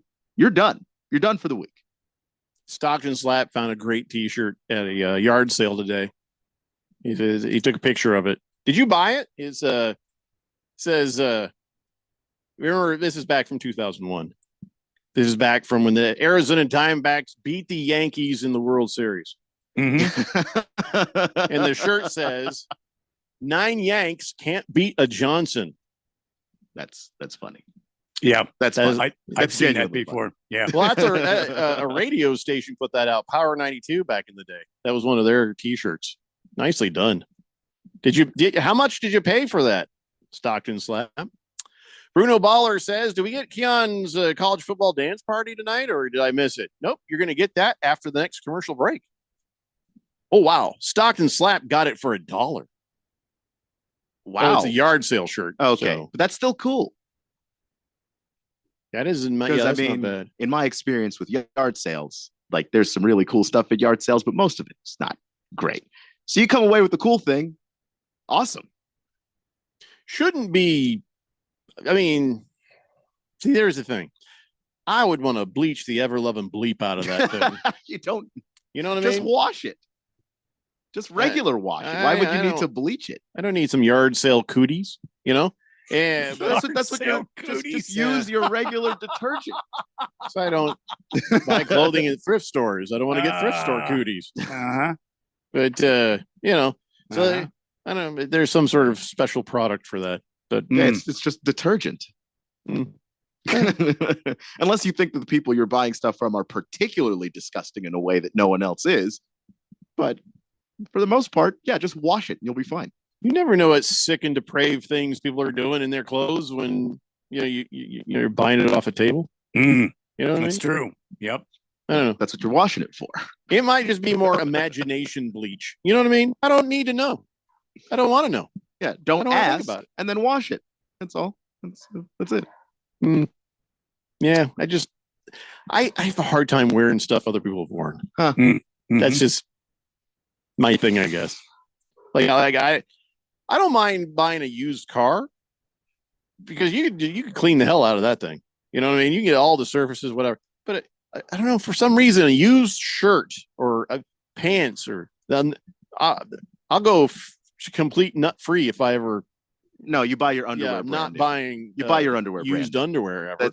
That's just a hard and fast rule. You buy your underwear brand spanking new. That's it. That's non-negotiable. You buy your underwear from a yard sale? Keon does. I don't. I said the opposite of that, but that's fine. Scratch Me Because says, if Ralph offered you the shirt off his back, would you wash it or burn it? Well, I'd wash my car with it. Depends on the shirt. If it's that any of that neon green filth he walks around with, I'd burn that.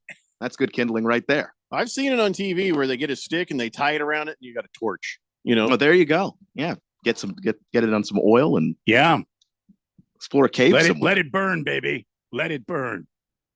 Swazman says, Jeffrey, with the guy my size, I get the bonus of the old man and people my size dying and their stuff getting donated to Goodwill. I've scored some really good stuff. I don't understand that. What specific size are you that you're getting great old dead guy stuff? Did anyone follow that math? I followed it, but I mean, you said basically what it was. Big George says, wait, am I the only one that buys his underwear at Goodwill? It's only gently used, and oh boy, it's cheap. There's the difference between gently used underwear and a gently used shirt and a gently used record. You know what I mean? Like there's levels to this. I don't want any use in underwear I'm buying. I want to be the first and last person to use it. I'm going Tom Petty all the way. I'm free balling. I'm not gonna wear any thrift store underwear. Just never. You can't. Speaking of going commando, Commando Duke says wifey is 1,000% right. They should create an injury reserved list for every position. I bet there are not many ladies on the team that create the fantasy football rules. Now I see where you get your balance from, Jeffrey. Commando Duke, you're not a gal, are you? But he thinks my wife is 1,000% right. See what it is. Here it is. It's simplified what the idea was. Player gets injured during the game. You should be able to click a button and take your next man up as that position. I think I feel like it only should work for the quarterback position, though. I feel like I don't know. To me, it's like if you do it for quarterback, which is not the most important position. No, not in fantasy. I told her that. She don't agree. What am I going to do? I'm not going to argue. Yeah, I mean, she made me breakfast. Yeah, that's a good point. I just don't know. I just think that if you either do it for every position or you don't do it. Stockton Slap says, I resell vintage clothes for a living. You'd be surprised what people pay for anything besides underwear and socks. That's fair game. Enjoy that. I'll pass. You go ahead. You go for that. Socks too. My socks are also new. We don't do used socks around here. All right, we got to take a break. When we come back, let's talk some Diamondbacks baseball, Randy. It's the Daily Blender here on 1580 The Fanatic. Breaking news coming in from Bet365, where every nail-biting overtime win, breakaway, pick six, three-point shot, underdog win, buzzer beater, shootout, walk-off, and absolutely every play in between is amazing. From football to basketball and hockey to baseball, whatever the moment, it's never ordinary at Bet365. Gambling problem? Call 1-800-NEXT-STEP. 21 plus only. Must be physically located in Arizona. What's keeping you from learning the language you've always wanted to speak? Too hard. Takes too long. Not with Babbel. Babbel's interactive lessons, podcasts, games, and more make learning fun. Fun isn't hard. Right. And in 10 minutes a day, Babbel's bite-sized lessons are designed to get you having real conversations in as little as 3 weeks. That's not long. It's not hard. It's perfect. It starts here. Go to Babbel.com to try for free. That's Babbel.com. Babbel.com. Unsure how to cast your vote for judges on this year's general election ballot? The Arizona Commission on Judicial Performance Review makes it easy for voters to understand how Arizona judges are performing. The commission evaluates judges using nonpartisan codes of conduct and public input to make recommendations for voters. Finish your ballot with confidence. Learn more about the judges on your November ballot by visiting azjudges.info. That's azjudges.info. Remember, your vote matters. Sponsored by the Arizona Commission on Judicial Performance Review. At Desert Wholesale Diamond, we pride ourselves on providing top-tier quality, unmatchable prices, and excellent service. I'm Diamond Dave, and my track record in the diamond industry dates back 4 generations. I've eliminated the traditional middlemen, providing you with direct access to wholesale markets. I'm Jada Cantor, and we offer you the best diamond buying journey of your life. With 3 wholesale offices and a dedicated production team, we make it easy for you to buy diamonds at unbeatable wholesale prices. Our 34 years of industry leadership proves our dedication, and we continue to lead the way in all areas, particularly in lab-grown diamonds. Save yourself from paying retail. Experience the most pleasant diamond buying experience ever. Meet Diamond Dave and his team, who are all waiting to assist you with your wholesale diamond purchase. Call Diamond Dave at 480-397-2450, 480-397-2450, or follow him on Instagram at Diamond Dave Cantor. That's at Diamond Dave, Kantor. What's up, everybody? Nick Costos here, host of You Better You Bet, reminding you to check out the show. Now, why should you check out You Better You Bet? Because we bring you the most fun. We bring you the most insightful, the most entertaining show in the wagertainment world. From up-to-the-minute breakdowns of backdoor covers, bad beats, and the cheers and tears that come alongside them. Plus, you'll get the best betting analysis anywhere from myself, Ken Barkley, and some of the best minds in the sports wagering world. So tune in weekdays, noon to 3 on Arizona's sports betting station, 1580 and 99.3, The Fanatic.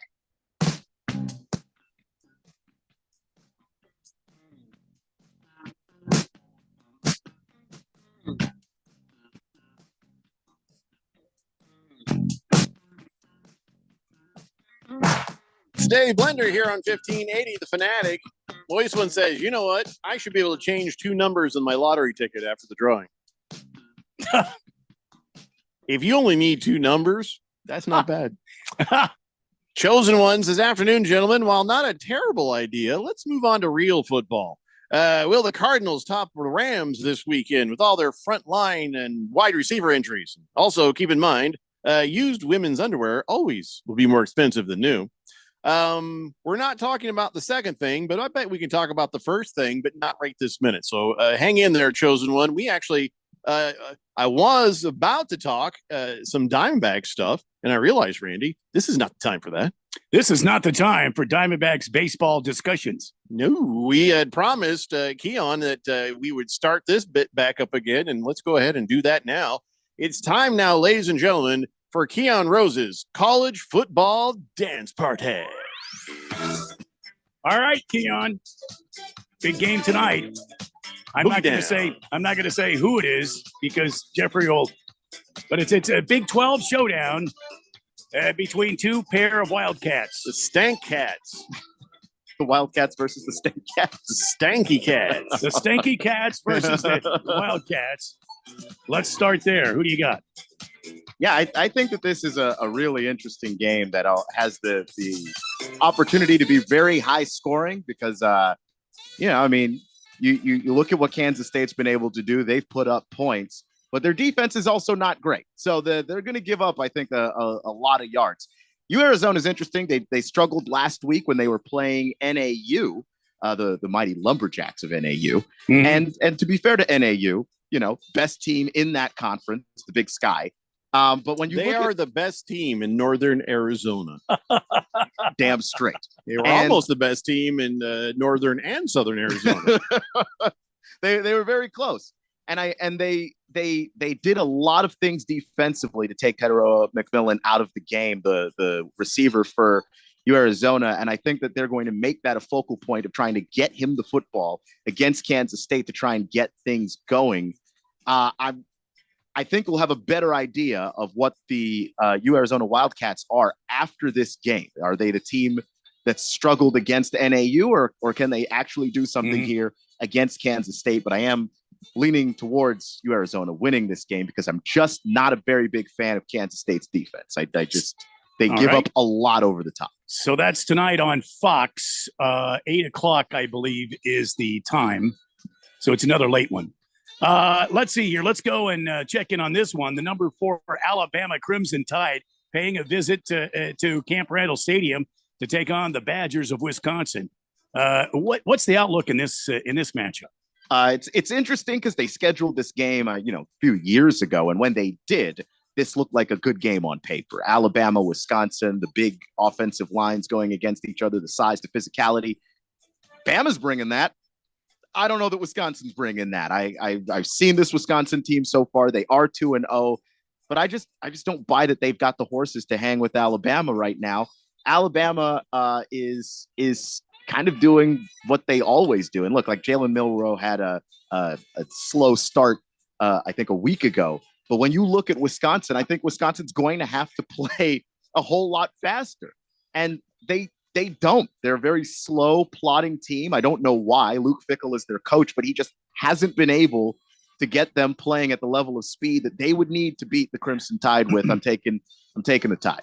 All right. So Tide wins there. Just a quick brush by on this game. Arkansas against number 17, Michigan. This will be at Michigan Stadium. Does Arkansas State have a chance? Arkansas State does have a chance in this game. I have not been impressed with Michigan. Now, I'm not gonna take Arkansas State. Got to be clear about that. I still think that Michigan has the better football team, and I'd like to see them get the ball to Donovan Edwards and just run the football and establish that, because that's what their identity should be. They're big, they're physical. They've gotten away from it a little bit, trying to throw the football downfield and that kind of thing. But that's not what Michigan is supposed to be. That's not what they were with Harbaugh. Sharon Moore, I think, has to get Michigan back to what they were doing a year ago, which is moving the football between the tackles, get physical, use your offensive line and the fact that you are bigger than this Sun Belt team to get things rolling. But I have a feeling that Michigan's going to play around a little bit more, and this game could wind up feeling a lot closer than it should be. I think this is going to be a game to really pay attention to. High noon on ABC on Saturday. Number 16 ranked LSU Tigers invade the South Carolina Gamecocks. That'll be at Williams-Brice Stadium in South Carolina. What's your pick in this one? The Tigers or the Gamecocks? Yeah, this one is also fascinating because first off, the line is 6 points. Nobody trusts LSU. Nobody trusts this LSU offense, and you shouldn't. If you've watched it, you've seen how painful it is. It doesn't look explosive like it did a year ago with Jaden Daniels under center. They're rolling into this season with Garrett Nussmeier, and Nussmeier has been okay. He's just been all right. I mean, he's put up some very big numbers, but they've also not played very good opponents. So, that's going to be obviously a factor there. South Carolina looked very good defensively a week ago when they were playing Kentucky, and I don't know if that's Kentucky kind of moving backwards or if that's South Carolina's defense being great. But I do think that it's probably closer to South Carolina having a really good defense and feeling like they have a shot in this game. LSU's kind of got their back against the wall. They lose this one. This season does feel like it's going to be going up in smoke. So I will avoid taking the upset this week with the LSU Tigers. I'm going to take them to win this football game, but that's only because if things don't go well for them, that chance of making that college football playoff will still be on the table, but any real chance of contending will be gone. I can't believe I'm saying this, but the chin dimple, Bill O'Brien has got Boston College playing some good football, currently ranked 24 in the country. They travel to take on the Missouri Tigers, who are in the top 10. What about this matchup? It's on the SEC network at 12:45 on Saturday. Yeah, and look, it doesn't pain me to say it at all. I think Bill O'Brien is a good coach. I think he's a really good coach at the college level. I thought he was all right at the NFL level. Bill O'Brien, the GM, got in the way of Bill O'Brien, the coach, way too often. But there we go. As far as recruiting goes, as long as you can convince the player to show up and convince them to go play there and stay there and work with you, then you have a chance of doing something great. And Boston College, I think, has shown that they can do that. I like their quarterback, Thomas Castellanos. He's taken good care of the football, thrown 6 touchdowns so far this season, no interceptions just yet. But when you look at the firepower that the Tigers are bringing in, they've got a lot that they can hand teams with when it comes to their size along that offensive line and, quite frankly, their defensive line. They're just an incredibly dominant physical team.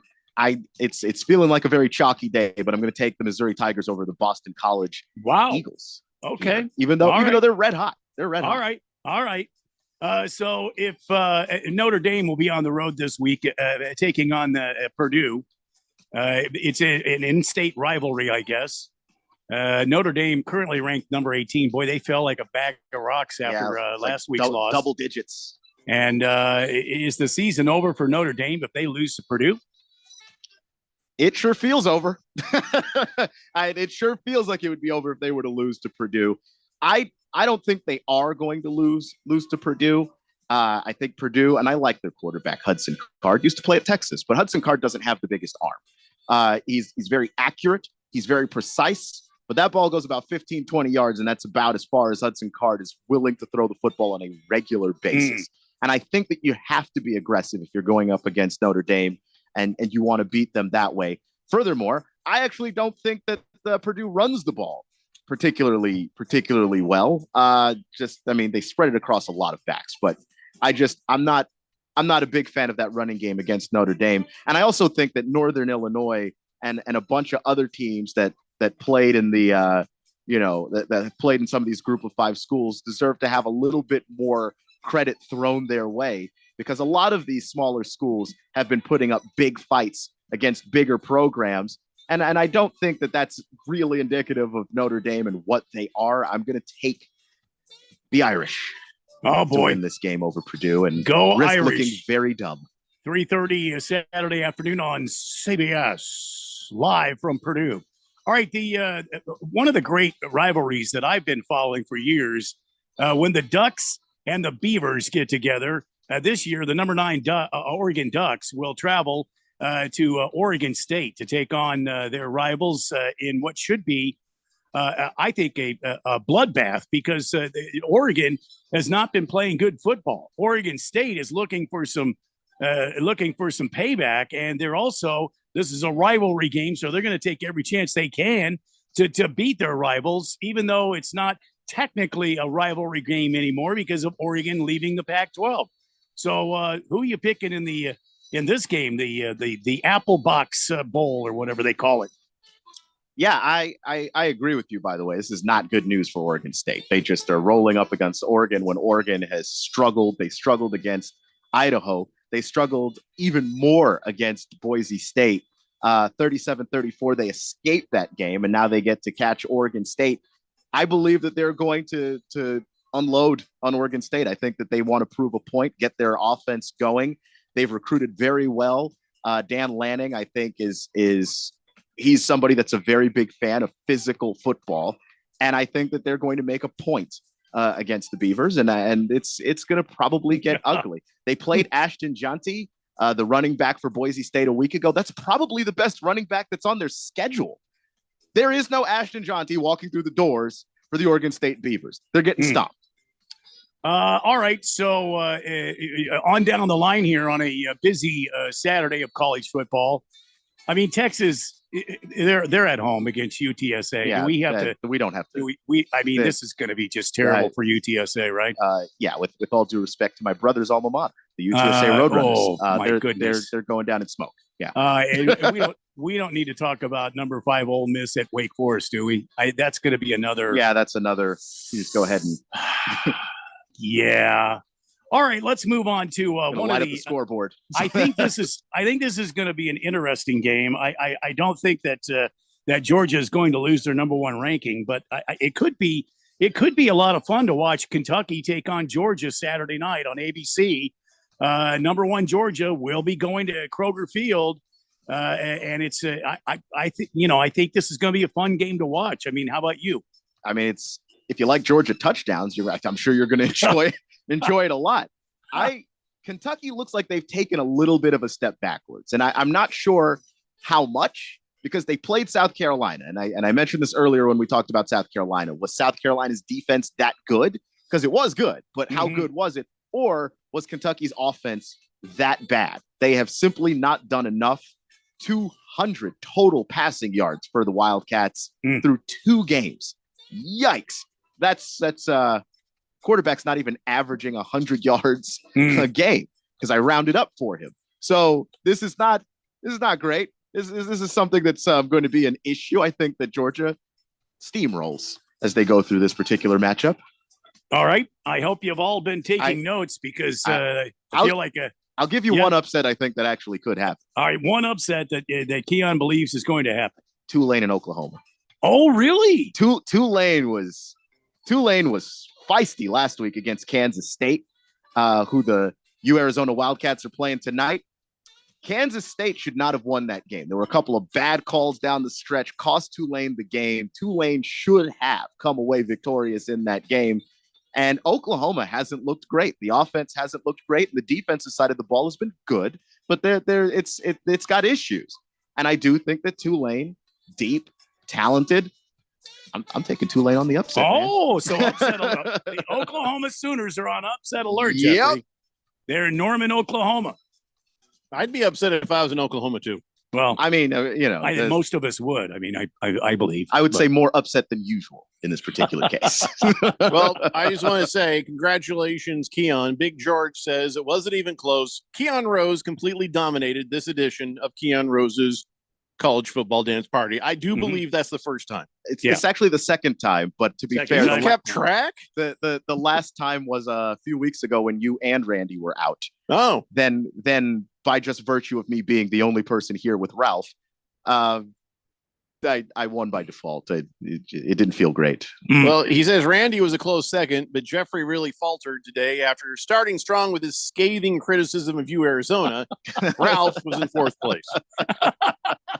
Ralph's not present. Here, yeah. You can't okay, it's fine. Hence You know what? why I'm he not was even in going to fourth complain. place. Yeah. I rarely win my own segment, so I won't complain about the results. The Thanks, outcome Victor. of that might have been different had you been watching my brilliant light show on the Oh, YouTube feed. It was amazing.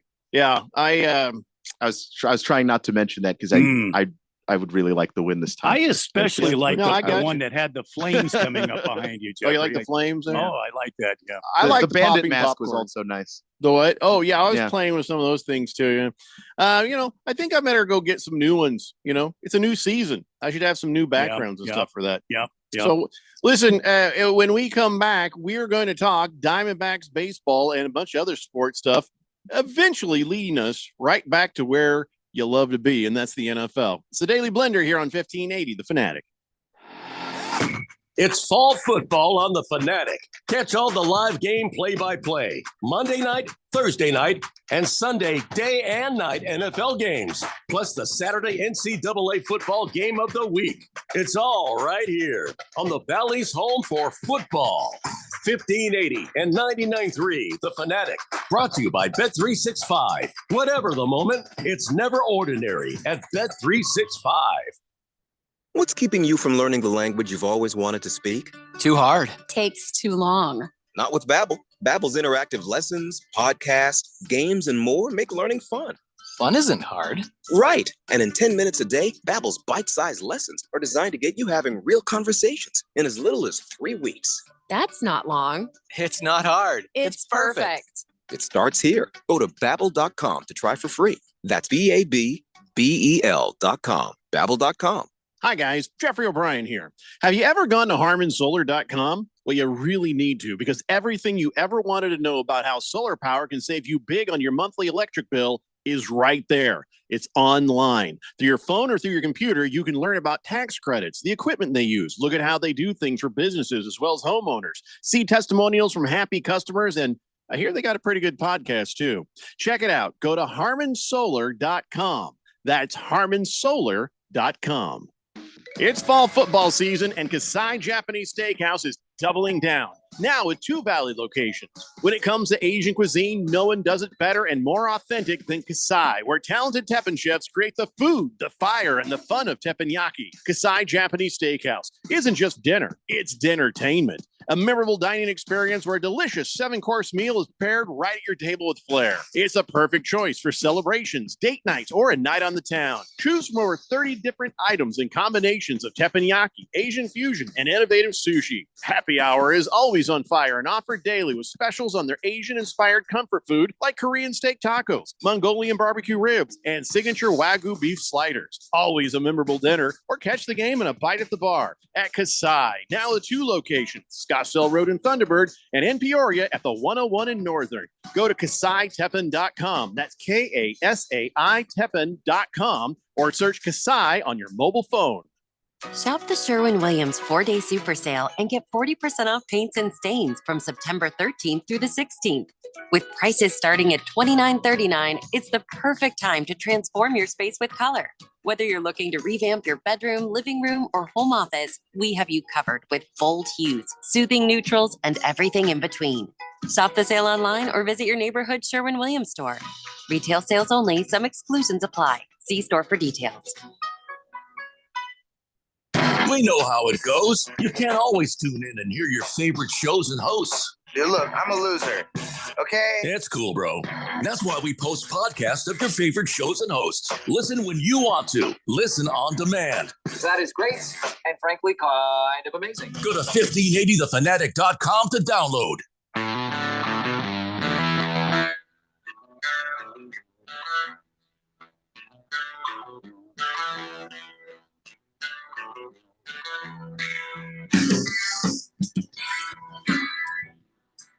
Hey, Blender here on 1580, The Fanatic.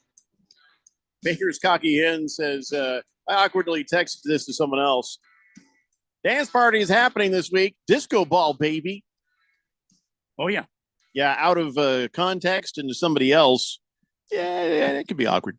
Moise one says, I know how to win against the Stank Cats. If it smells like fish, but it tastes like chicken, plug your nose. No, I'm just, moving on.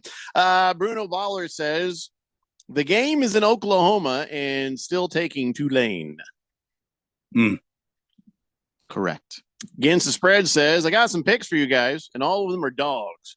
I like Arizona on the money line tonight. K-State couldn't stop Tulane's passing game, and Arizona has one of the best wide receiver quarterback combos in the country.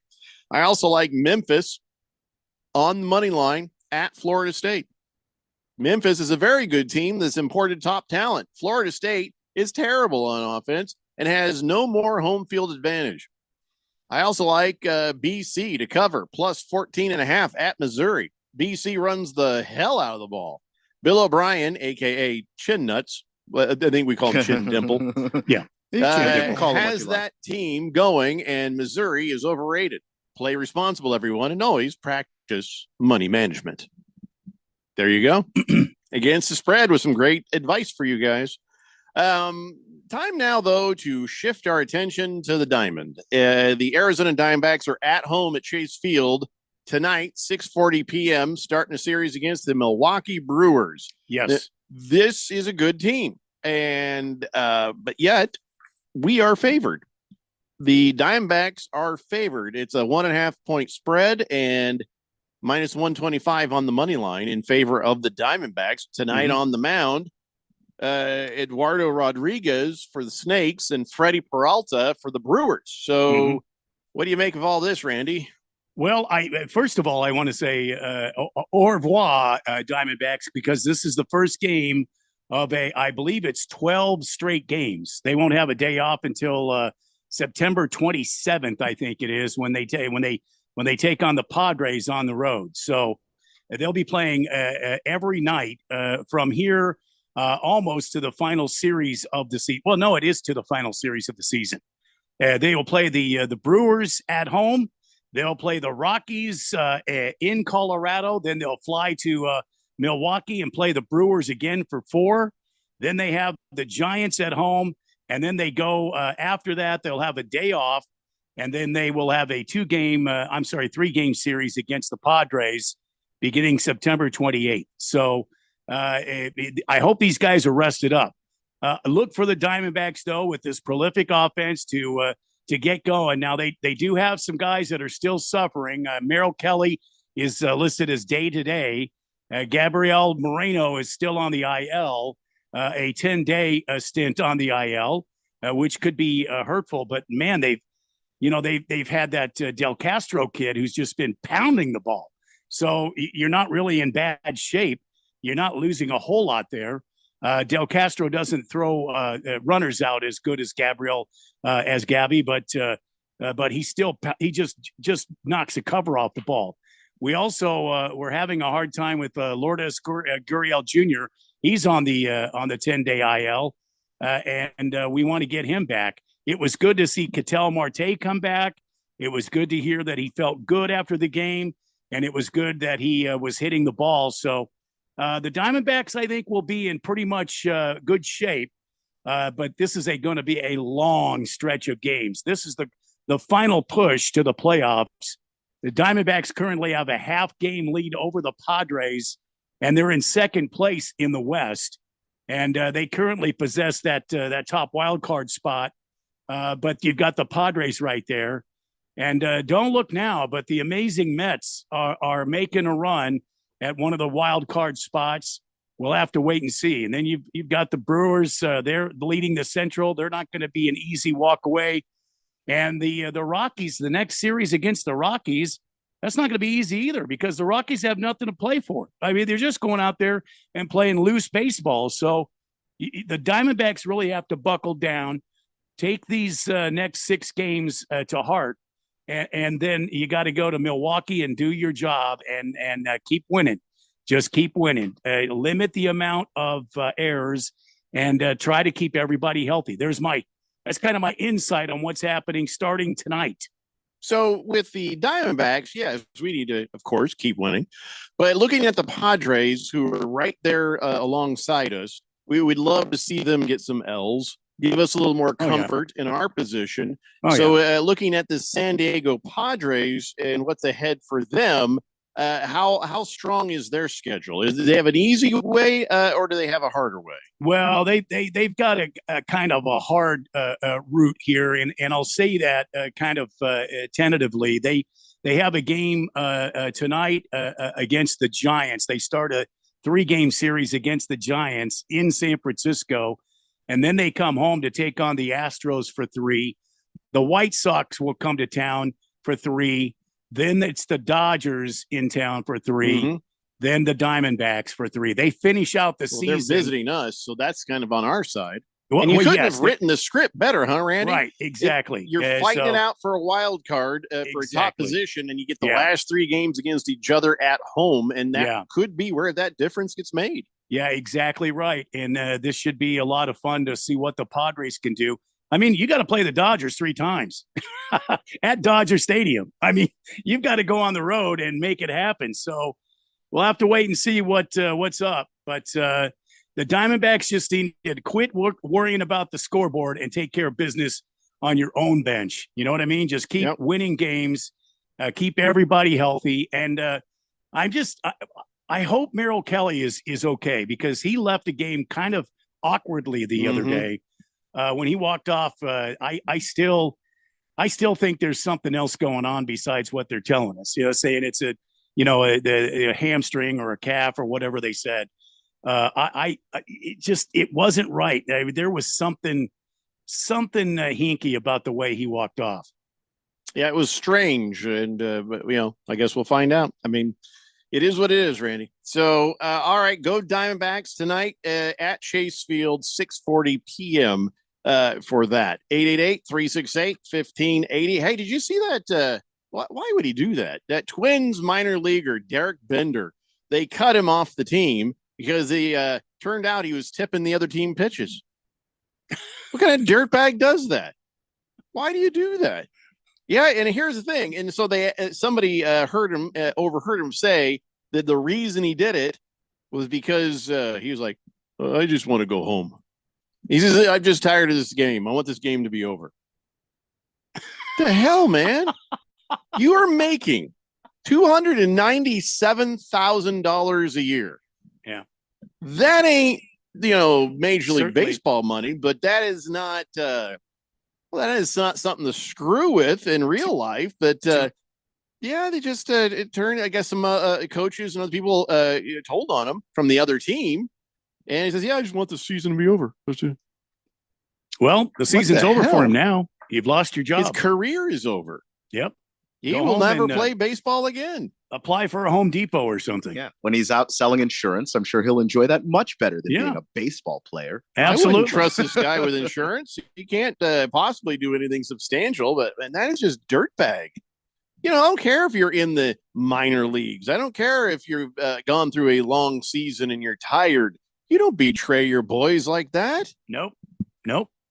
I'm surprised he didn't get a little bit of the old sock treatment before he left. But also, I hope just- he did. Just genuinely, if putting aside that you're kind of a traitor, if you just want the season to be over, there's a way to do that. It's called just retire. You can just quit anytime you want. Well, you can also go to the manager and say, look, dude, this is a long season. It's really dragging out. And I need some rest and recuperation here. I've had, maybe he had something mentally going on in his head. Like, this just needs to stop. I'm tired of the grind. You know what I mean? Yeah. How many people have talked about mental health awareness? Go talk to the coach. It's actually- Don't hurt your guys. Yeah, like it's actually common enough now and taken seriously enough now. You can actually say, "Hey, can I just get mental health break?" Like just or whatever. But you also gotta take into account that other people are working their butts off too, and you are letting those people down. And there are jobs that pay less than your job that are less exciting to do. You're in a position. You're actually pretty blessed to be in the position you're in. So the Fort Myer coaches got notified by the other team, the Lakeland coaches, about the pitch tipping after the game. And here's what they said. They said Bender's willingness to tip pitches surprised the other players. And there, of course, there were no indication that they, did any wrong by it. But they were like, well, what the hell is this guy doing? Why would they do that? So surprised by it. And it's good guys to go, hey, coach, this guy over here is tipping his. Why would he do that? Yeah, we're trying to play a game here. These guys don't want you to give it to them. They want to earn it. Tipping pitches.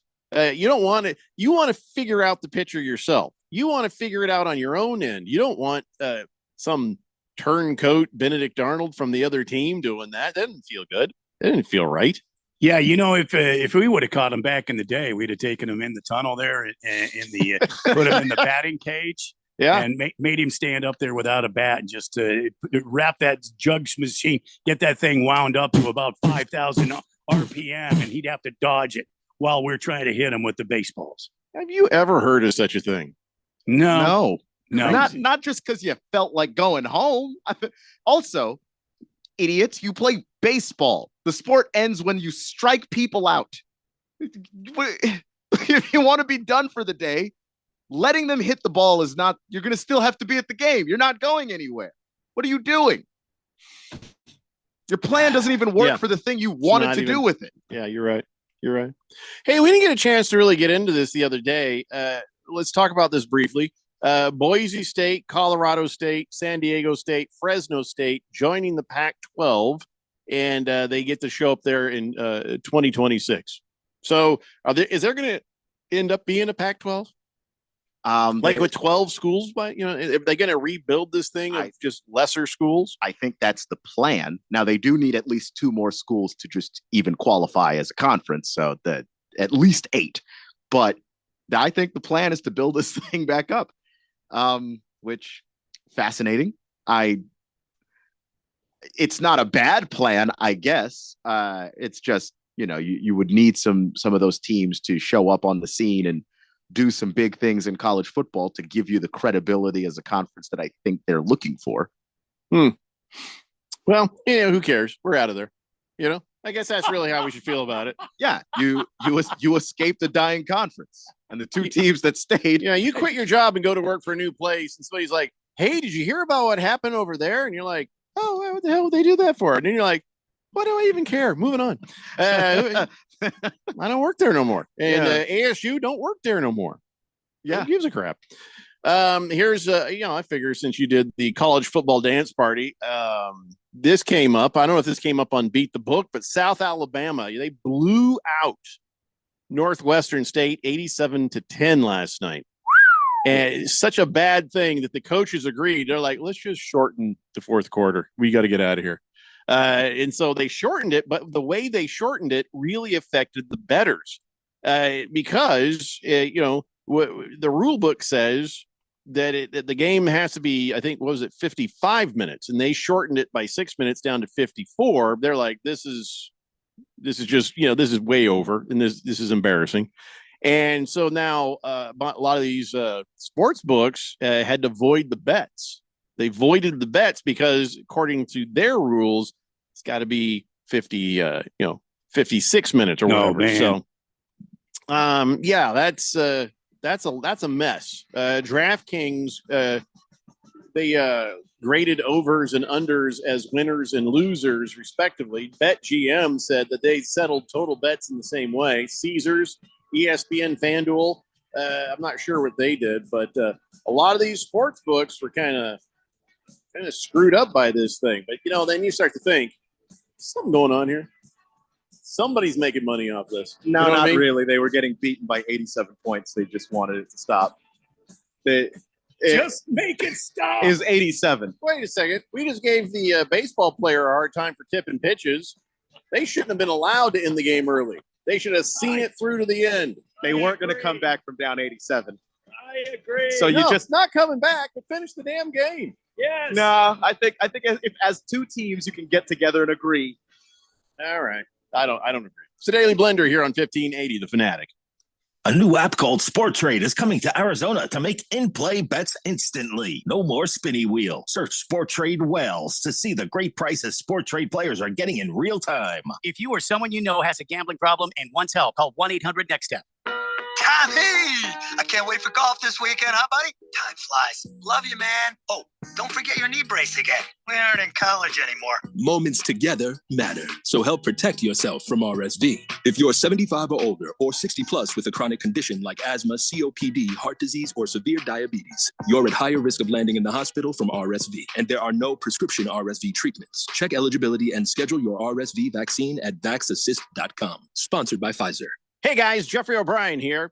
Did you know Harman Solar has gone super high tech? There's an amazing tool at harmansolar.com that'll give you an instant ballpark solar estimate using satellites from space.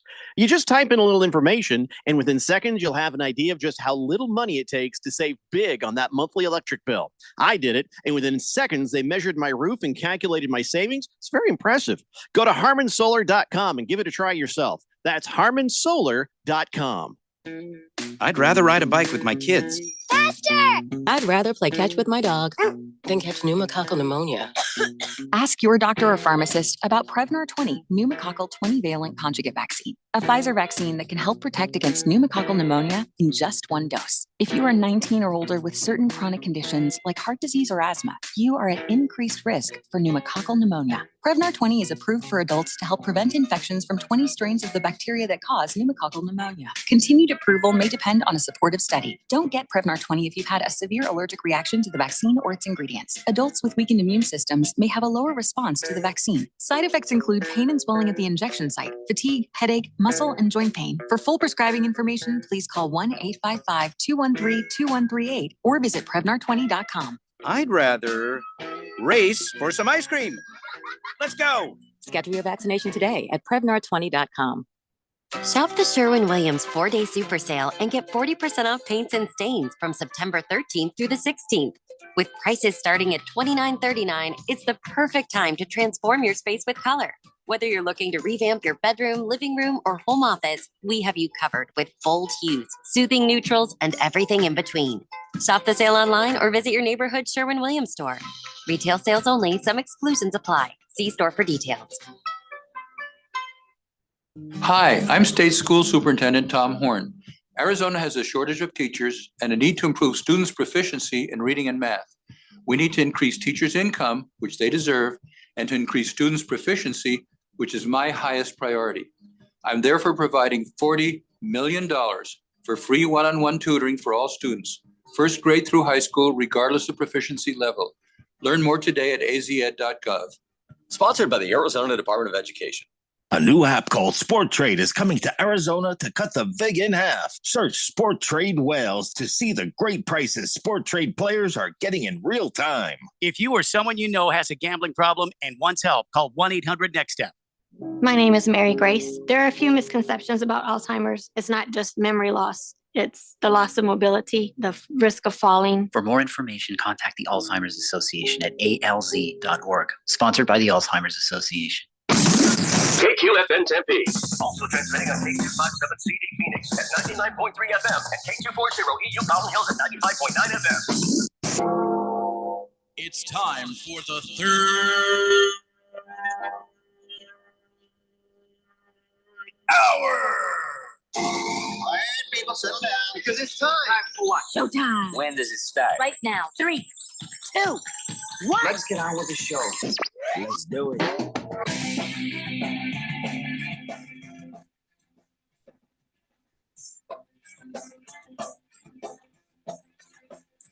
All right, everybody, it's 5 o'clock here on the Daily Blender, and your good friend, your radio pal, Jeffrey O'Brien, alongside Randy White.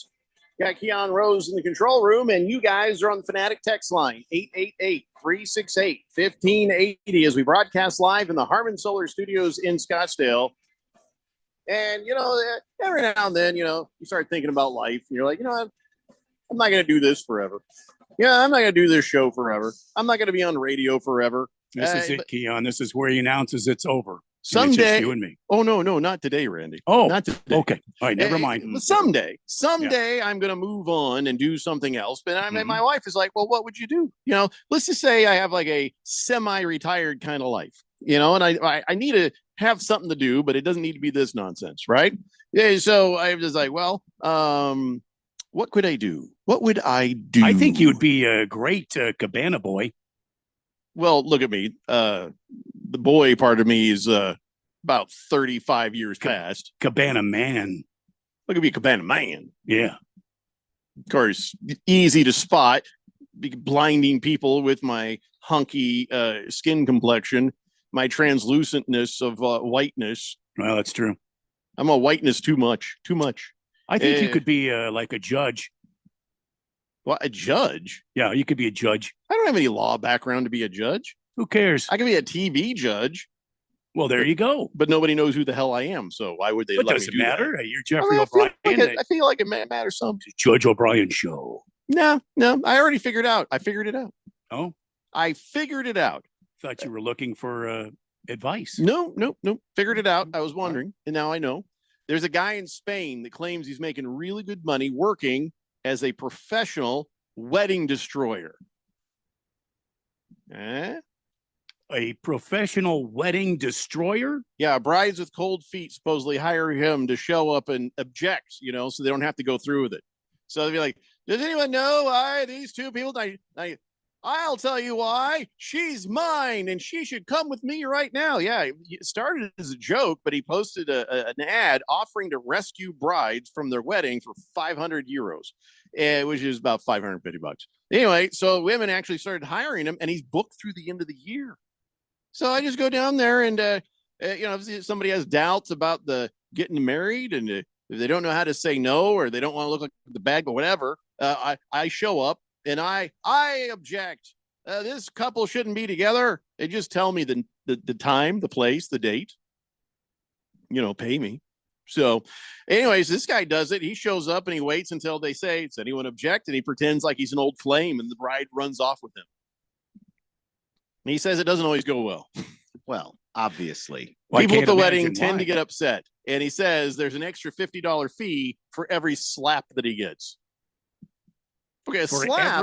Every slap that he gets. $50 a slap. I'd be like, I need like 150 for a punch. You need more because there's some people that'll actually lay you out. No, but a also slap is 50. A punch is 150. But also, there should be no reason for this to exist. Don't be a coward. If you don't want to marry the person, just say that. Why don't you mind your own business? I'm trying to make money over here. Look, this is Jeffrey's side hustle, and this is what he's trying to do, Keon. You want me to be poor and decrepit in my retirement? No, I don't.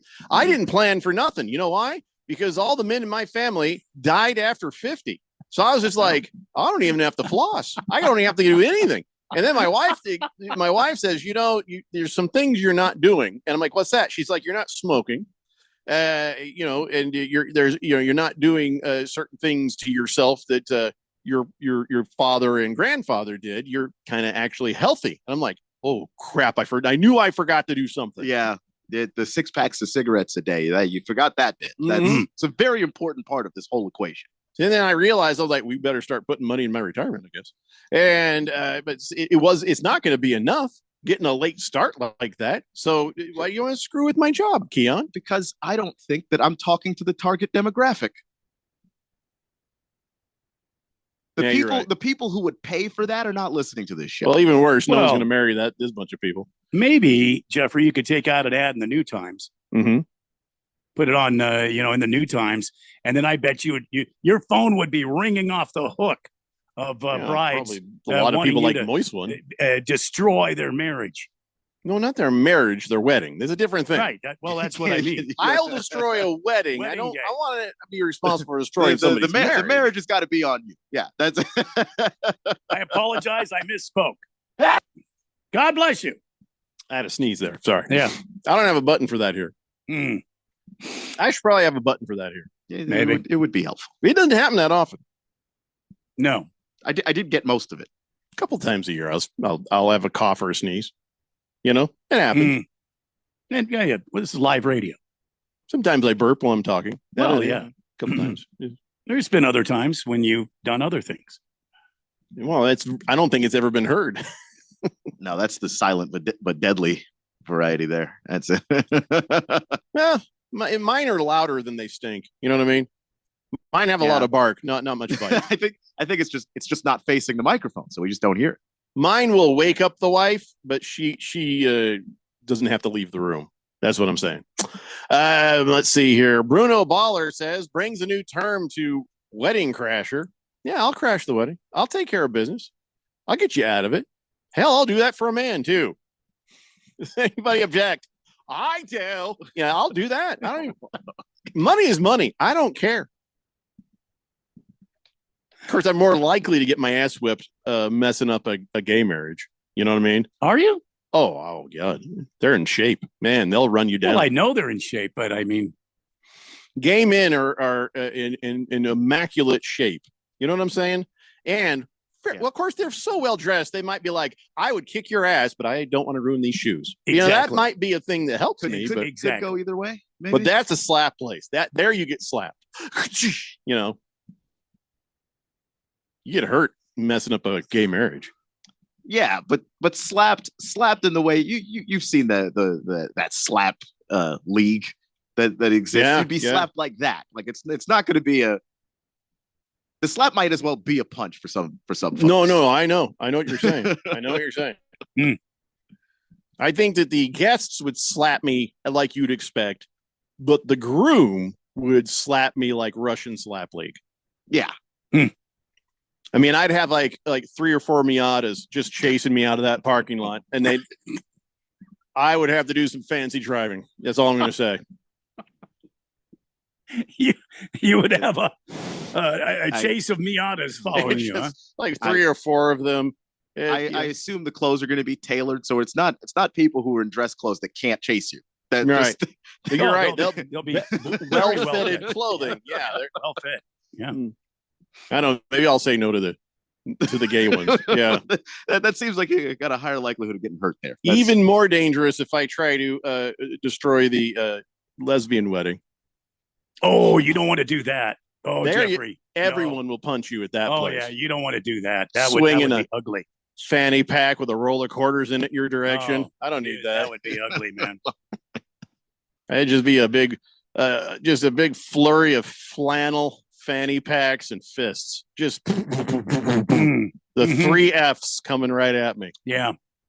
And yeah, you're right, Moist One. After that, I'd be chased by a bunch of Subarus. You know.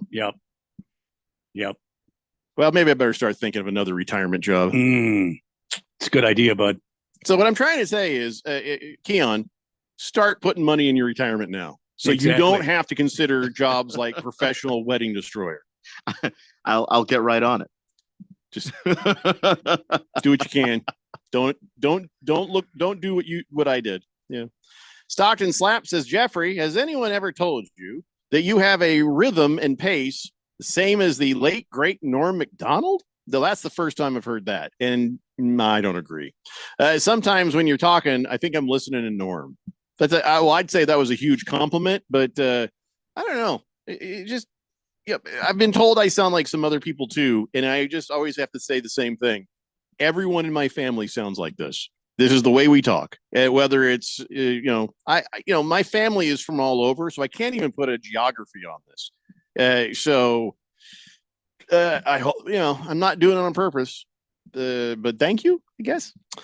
Sir Drives a Lot says, Keon, you bet your sweet monkey meat someone in the 4th dimension would pay for a wedding crasher service. I didn't say that nobody would. I'm saying the people that you are talking about that are going to pay the most for it, they're not listening right now. Yeah, I should be on with Beth and that jar of Bill down the dial. You know what I mean?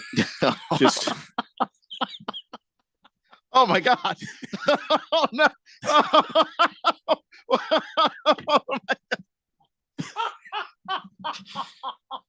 Can I just say though that Bill was amazing? Let me just say that.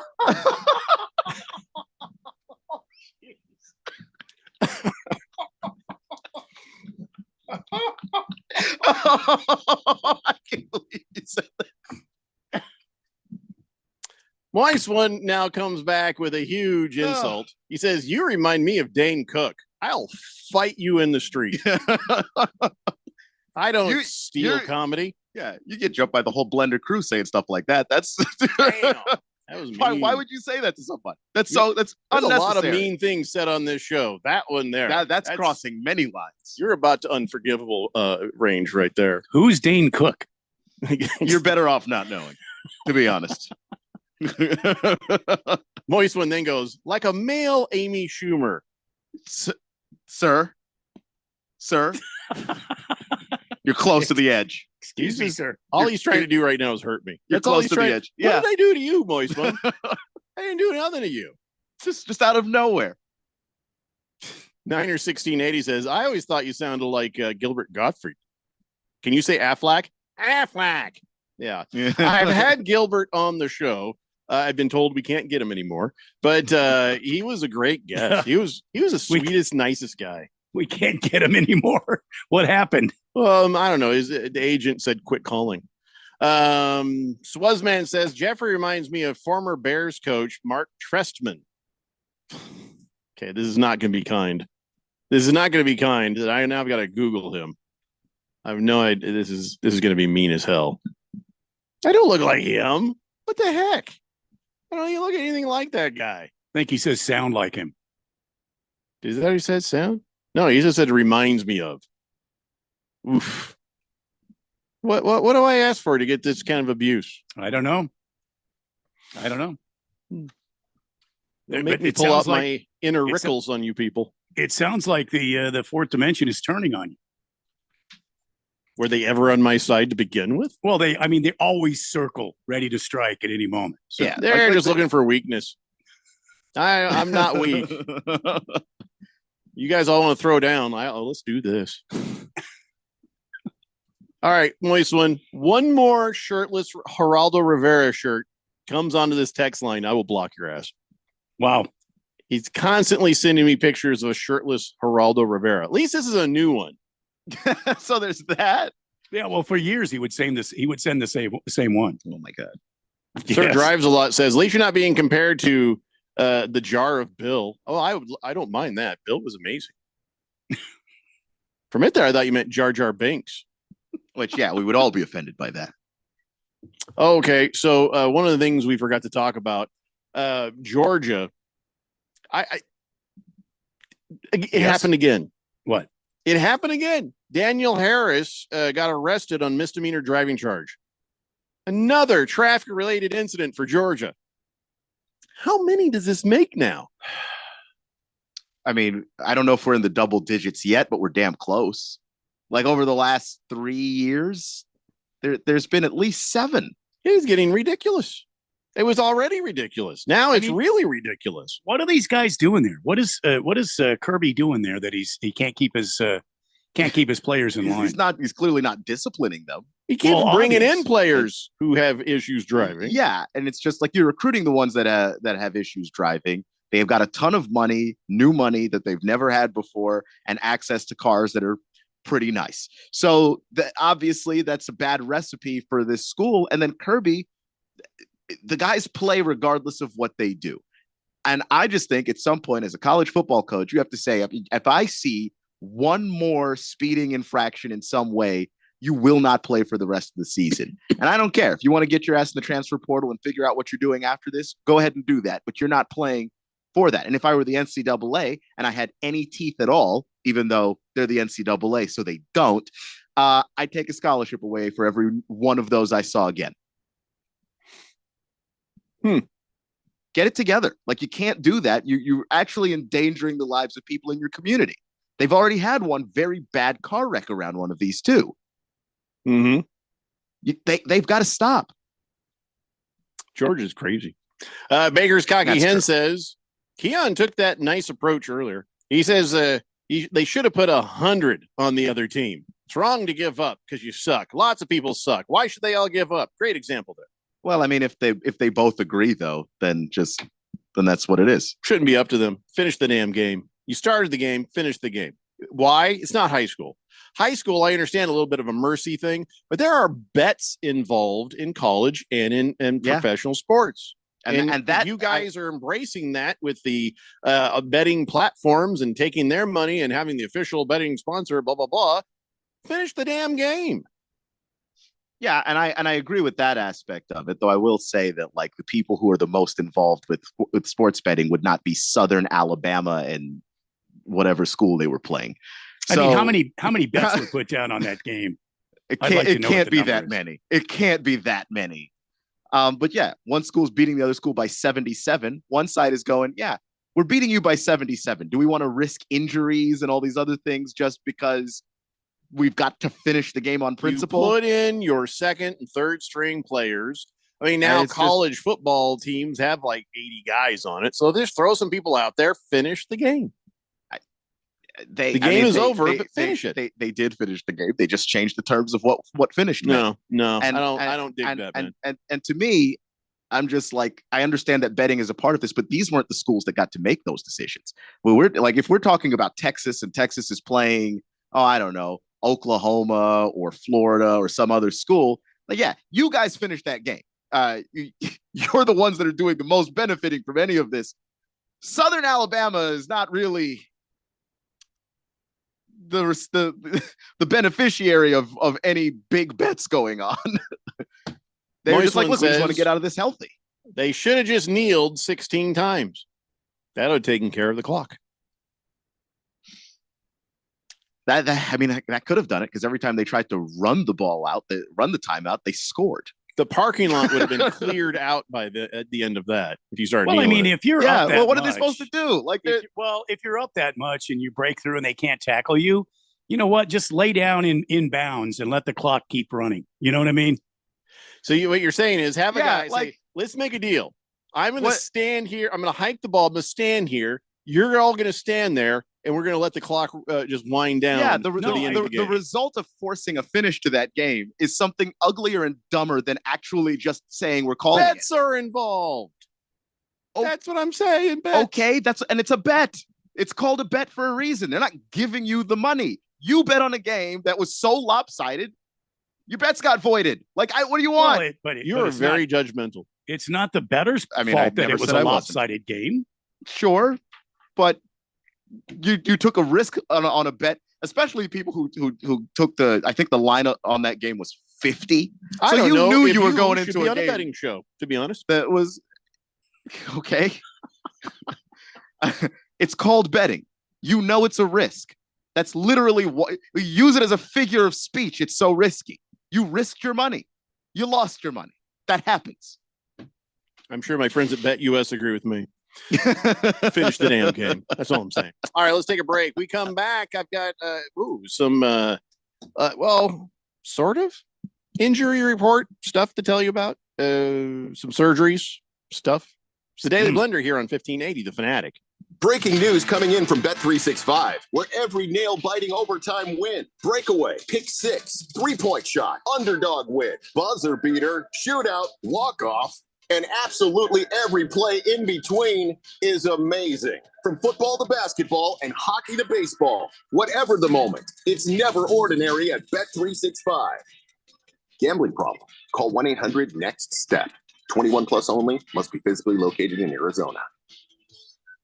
Attention, if you owe money to the IRS, this is an urgent message. The IRS is cracking down by sending out heart-stopping letters, aggressively garnishing paychecks, seizing bank accounts, and putting liens on homes and businesses. They call it enforced compliance, and you better watch out because penalties and interest on unpaid taxes compound daily, making it seem impossible to ever get out of debt. Don't let the tax debt destroy your life. You need to call Optima Tax Relief, the #1 tax resolution firm. They're experts in the Fresh Start Initiative, one of the biggest breaks that the IRS has ever offered. If you qualify, you could save thousands. Optima's resolved over $1 billion of tax debt for their clients. A+ rated with the Better Business Bureau, they'll fight to get you the best deal possible. Call Optima now for a free consultation. Call 800-627-7754. 800-627-7754. 800-627-7754.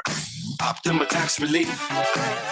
Some restrictions apply. For complete details, please visit OptimaTaxRelief.com. Let's say you've got questions. You're looking into solar, but you don't know where to start. Well, Harman Solar has the answers. Hi, I'm Jeffrey O'Brien, and listen, there's a couple of ways you can go here. One, visit HarmanSolar.com, browse around, because right across the page, they got links to all sorts of great information, like frequently asked questions, equipment, tax credits, even testimonials. Or just give them a call. 800-281-3189. Ask them directly. They'd love to hear from you. That's 800-281-3189. Or just go to HarmanSolar.com. Don't miss a minute of the action when Sun Devil football returns to Mountain America Stadium Saturday, October 5th, when they take on Big 12 rival Kansas. Swoboda throws, intercepted. by Fiaseu. Cyrus Fiaseu is going to take it all the way in for an Arizona State touchdown. A pick six for San Diego State transfer Cyrus Fiaseu. Get your tickets today by calling 480-727-0000 or go online to sundeviltickets.com. Hey, what's up, everybody? Ken Barkley here, reminding you to check out You Better You Bet. Why, you ask? Well, because we bring the fun, the insight, and all the wagertainment you need. Plus, hopefully, we win a couple bets along the way. From up-to-the-minute breakdowns of backdoor covers, bad beats, and the cheers and tears that come with them, obviously. Plus, betting analysis from some of the best minds in the sports wagering world. Join myself and Nick Costos and tune into You Better You Bet. Weekdays from noon to 3 on Arizona Sports Betting Station 1580 and 99.3, The Fanatic.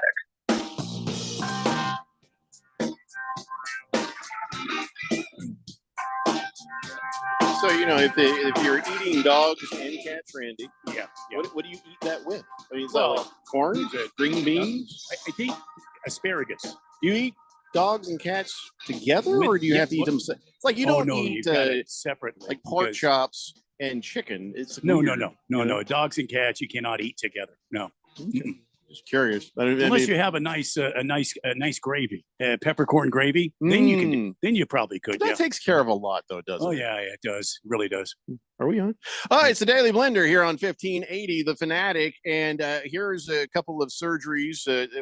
One, neither really affect your games, but it was worth mentioning.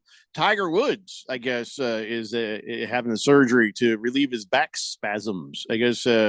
Yeah, he had surgery this morning, and I don't know how much the back spasms were affecting him when he was out there golfing. I always thought it was just about his legs on that, right? So is that a thing he's been complaining about? Well, he hasn't been complaining about it, but yeah, that is very, very true. You do use your back muscles. I mean, you're rotating at your hips. And he's not. His back is fused. Well, not much of him rotates. Well, he still can rotate at his hips if you watch his swing, and that can some of these invasive surgeries that he's had, where he's fused some of these vertebrae together, has caused some of this back spasm issue. So you've got to go in and relieve those spasms by. I don't know exactly how. I don't know if they're using if they're pumping lidocaine in there to relieve the muscle, or I don't know what they're doing, but I'm not a real doctor. I just play one on TV. They call it a micro decompression, and it's a surgery of the lumbar spine for nerve impingement. So there you go. His first hysterectomy was in 2014. Don't believe that was hysterectomy. No, I said micro dissectomy. Yeah. Anyway, he's had these back problems for quite some time, even before he lost his mind and drove off the road. By the way, did anybody ever figure out why that happened? There's never been an official complete report listed. It's just that he was traveling at a high rate of speed and lost control of the car. Guess we'll never really know, will we? I mean, he didn't hurt anybody else. It was just him. He went down in this. He could tell us the truth. He went down in this. Well, I don't want that to happen to me. A lot of people said that on this particular roadway, people speed down that roadway all the time. They don't pay attention to the speed, and so the Los Angeles County Sheriff, when they released their accident report, the official was he was driving too fast and lost control of the vehicle, and that's how he ended up down in this little, not a ravine, but it was down in this little area, this little runoff area. Well, he hasn't done very well golfing lately, so I guess he's got to do whatever he's got to do to try to get his health back enough to do that. But I don't know. I feel like we've seen the last of a competitive Tiger Woods. Yeah, maybe. He still wants to play a few times a year competitively. I think he'll still play in the father-son thing that happens every year. No, I'm talking like the Masters. I'm talking like majors. Well, I think he can play in them. Yeah, but I'm saying be competitive in them. Yeah, I agree with you. I think the Masters would be one that he wants to play. I think the Open, he wants to play the Open, the British Open, which they just call the Open. I think there's a few tournaments that he likes to play in, and he hosts one that I think he wants to play in. But he's not going to be doing a full time. No way. And remember, I'm the guy. Like I was like the lone voice in SoCal and here, and certain people on this show poo-pooed me on a regular basis. But I kept saying it. Tiger Woods will win the Masters again. He will at least win a major, but I believe he'll win the Masters. Oh boy, the laughs and the guffaws and the ha-has and this and that. And he does it back in 2019. And honestly, I was like the only person out there saying, no, I wouldn't count him out. I wouldn't count him out. The car wreck ruined everything. The car wreck finally just did the entire career in. But so at least he got that back in 2019. So even if he never golfs again, Tiger Woods, man, what a phenom. What a phenom. And you can look at him from the way Moist One sees him and from the way people who love golf see him. Sure. Yeah, exactly. Yeah. Moist One says micro decompression. I think that's what my therapist said I have. No, he said you have a micro penis. That's what he said. Baker's Cocky Hen says surgery. I had a consult for a vasectomy today, and I'm having the procedure next Friday. Why do you need a consult for that? You just show up and they go, right? Give you a bag of ice and send you home. I think a bag of frozen vegetables, I think. But yeah. How much is a vasectomy going for these days? Just curious. $49.95. I'll cut any balls off for $49.95. Oh, Keon's too young to remember. What was Earl Scheib. Earl Scheib. I'll paint any car.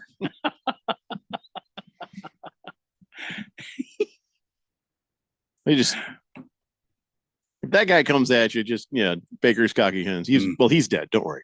Yeah. The other surgery that is happening, I don't know if it was happening today or what, but Joe Buck's wife, Michelle Beisner, who by herself is a sports professional, and but she's actually on the Monday Night Football.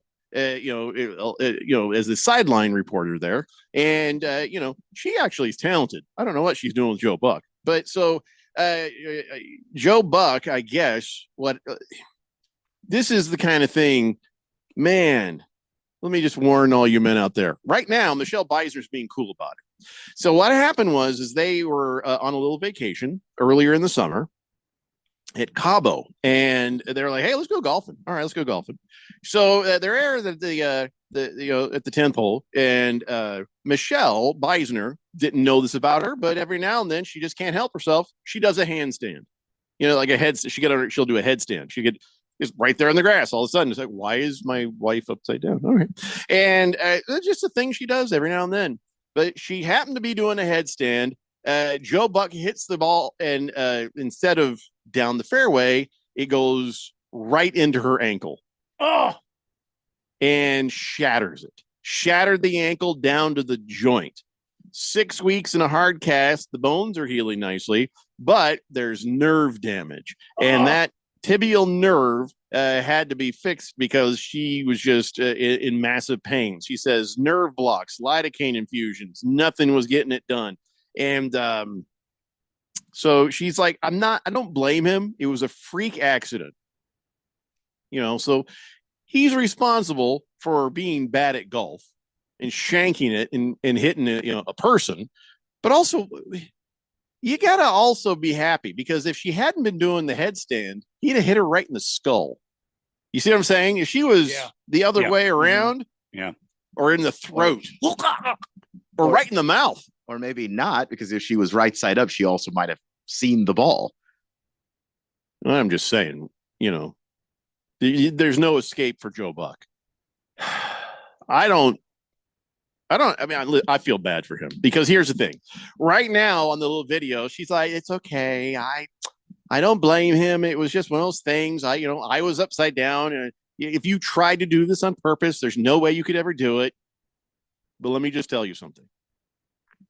The next argument. The next argument they have, it's coming up. Joe Buck's just driving, is like, oh, I feel horrible. I love her, and all I want to do is protect her. And I hurt her with a golf ball. I feel terrible. I feel sick. And she's like, it wasn't your fault, honey. That's now.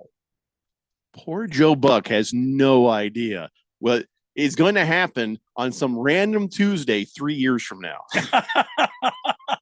You guys describe marriage like it's the worst thing that's ever happened to you. No.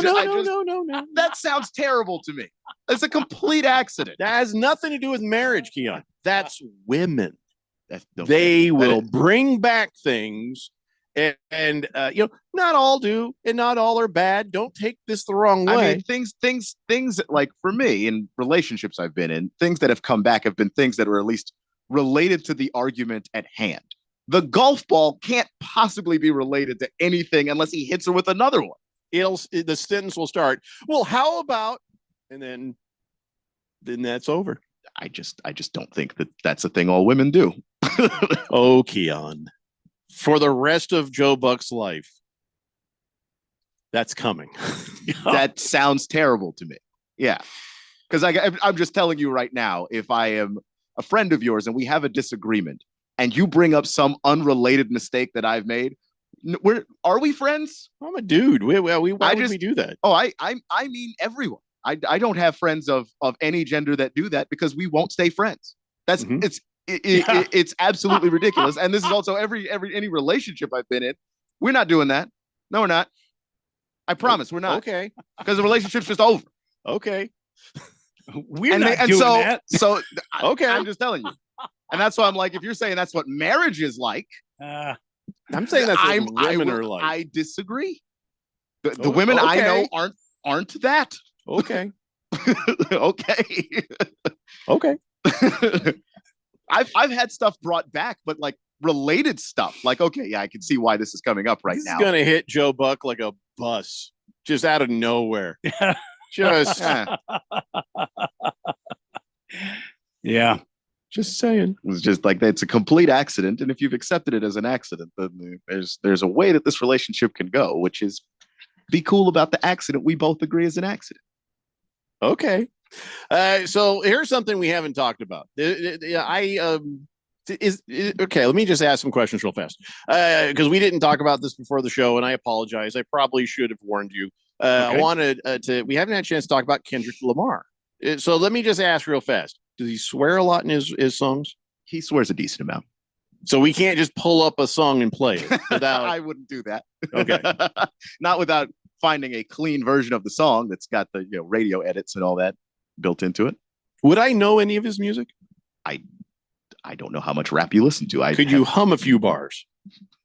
But I would have no idea what songs you would even. This is your big chance, Keon. Right now, This would this is be your big chance.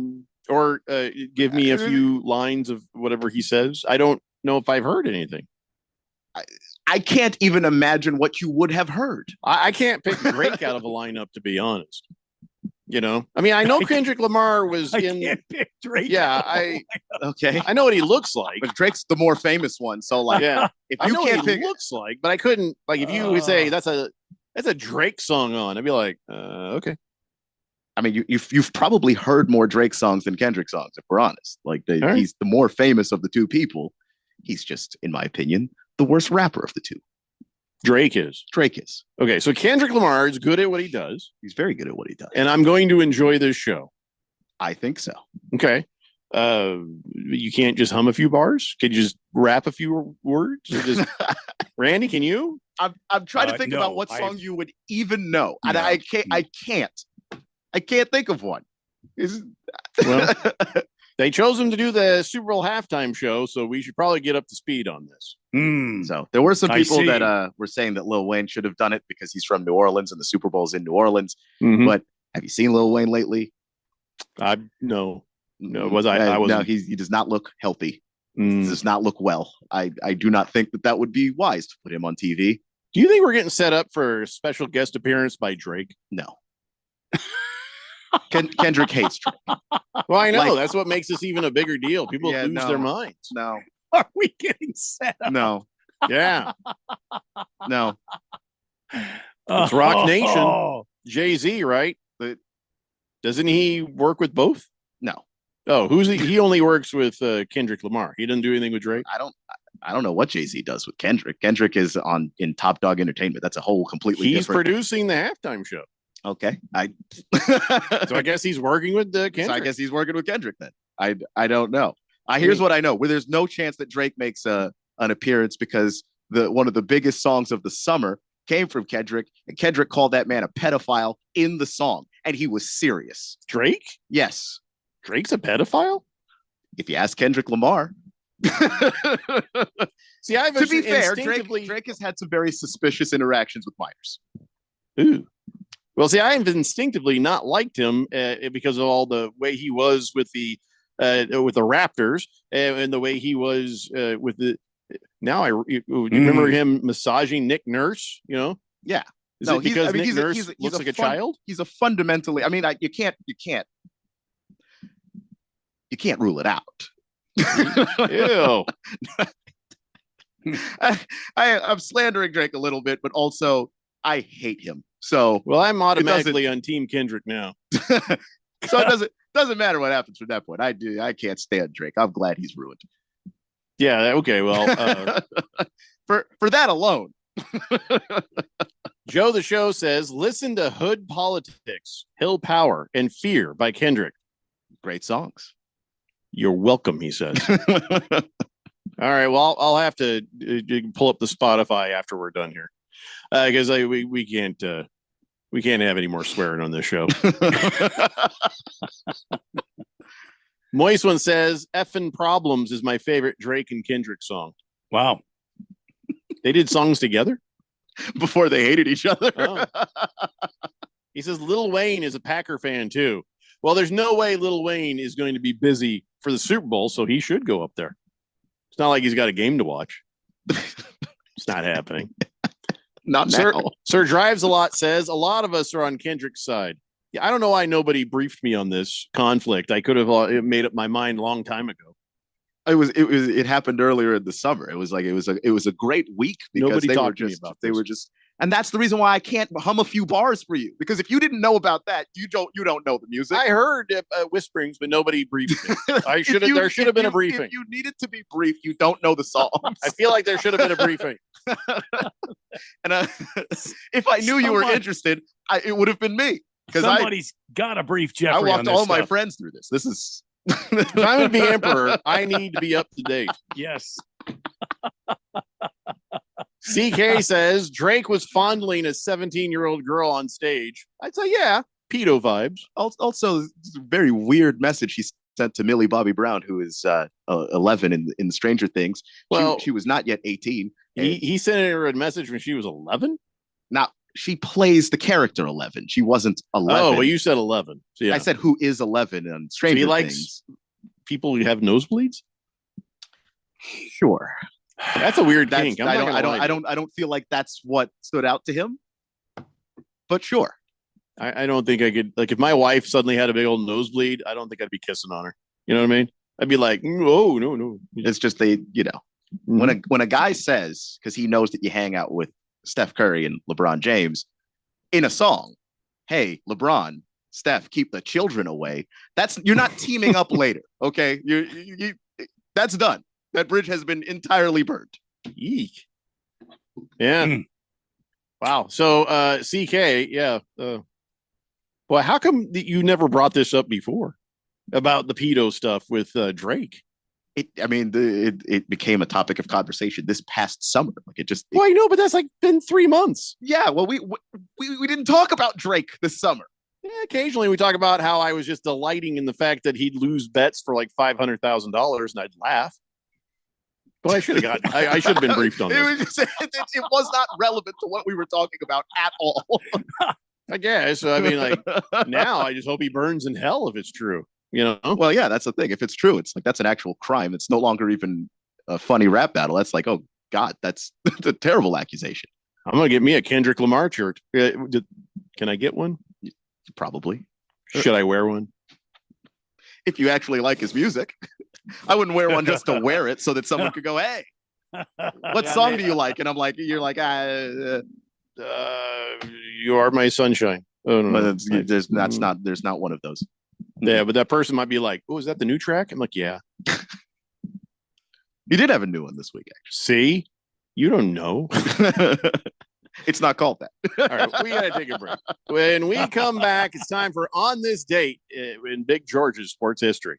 It's the Daily Blender here. The Fanatic is your home for fall football. Catch the NFL and NCAA live games on 1580 and 99.3 The Fanatic. Brought to you by Bet365. It's never ordinary at Bet365. 4 years. That's how long it took Democrats to ruin our economy and plunge our southern border into anarchy. Who helped them hurt us? Ruben Gallego. Washington could have cut taxes for Arizona families, but Ruben blocked the bill.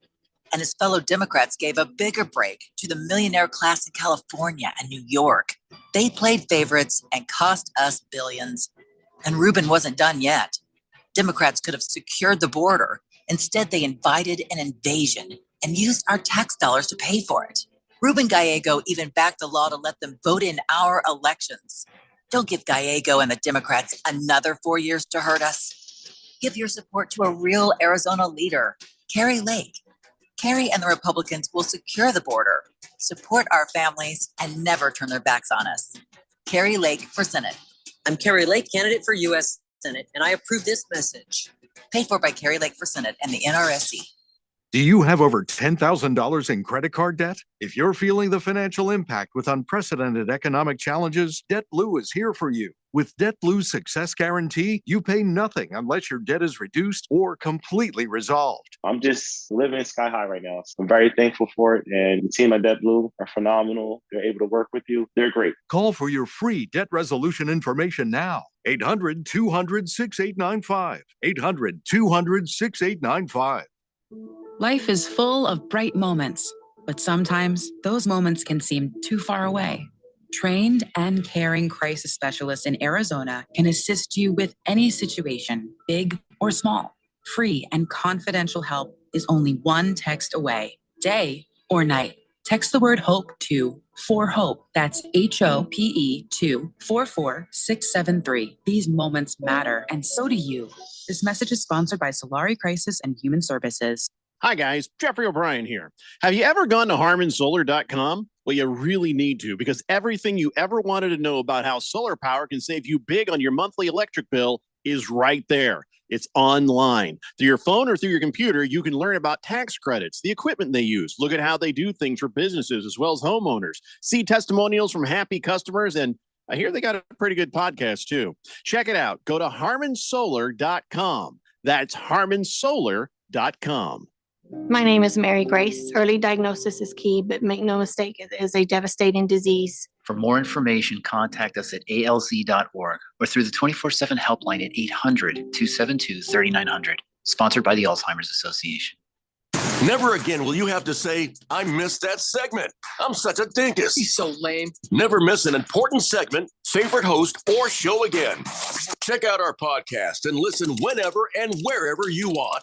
It's the reason Al Gore invented the internet.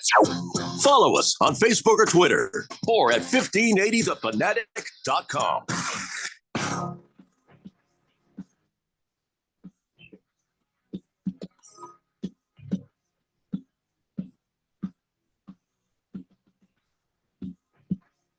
Today's Blender here on 1580 The Fanatic. Listen up, everybody. I tell you, I represent the BetUS Sportsbook and Casinos in the football season. Week 2, it's here. You're in it. BetUS has it all. Cash bonuses, sign-up bonuses, crypto bonuses. Get started today at betus.com. 888-368-1580. So, all right. Guess I'm going to listen to some Kendrick Lamar this weekend and get up to speed. And I will never listen to anything that's Drake ever, because if that stuff is true, I don't want nothing to do with that.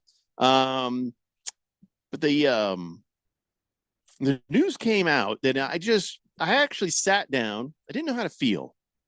This news came out, and I sat down on the bench that is in front of our bed. And I just had to take a deep breath. And I had to think about my life. And I had to really consider some things. Wow, that deep, huh? Yeah, the headline is ESPN says Manningcast will broadcast during the Super Bowl in 2027.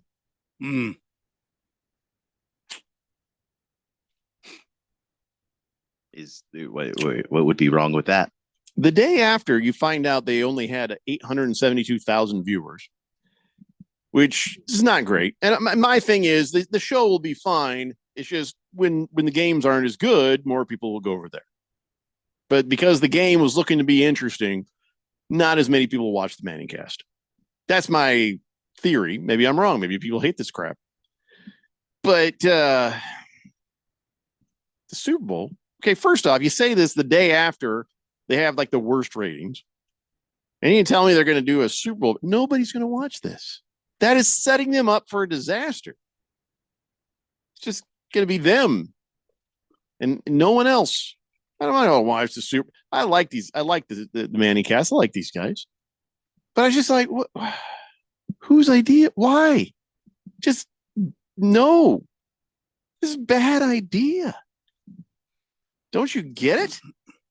I mean, I do. I mean, I just don't understand what about the Super Bowl requires an alternate broadcast. Nothing. That nobody wants this. Yeah. I mean, we're on all of the problems of the Manning Cast are probably going to be even more highlighted in the Super Bowl, which is that they talk about things that aren't the Super Bowl. That nobody cares about some of these guests that are coming through.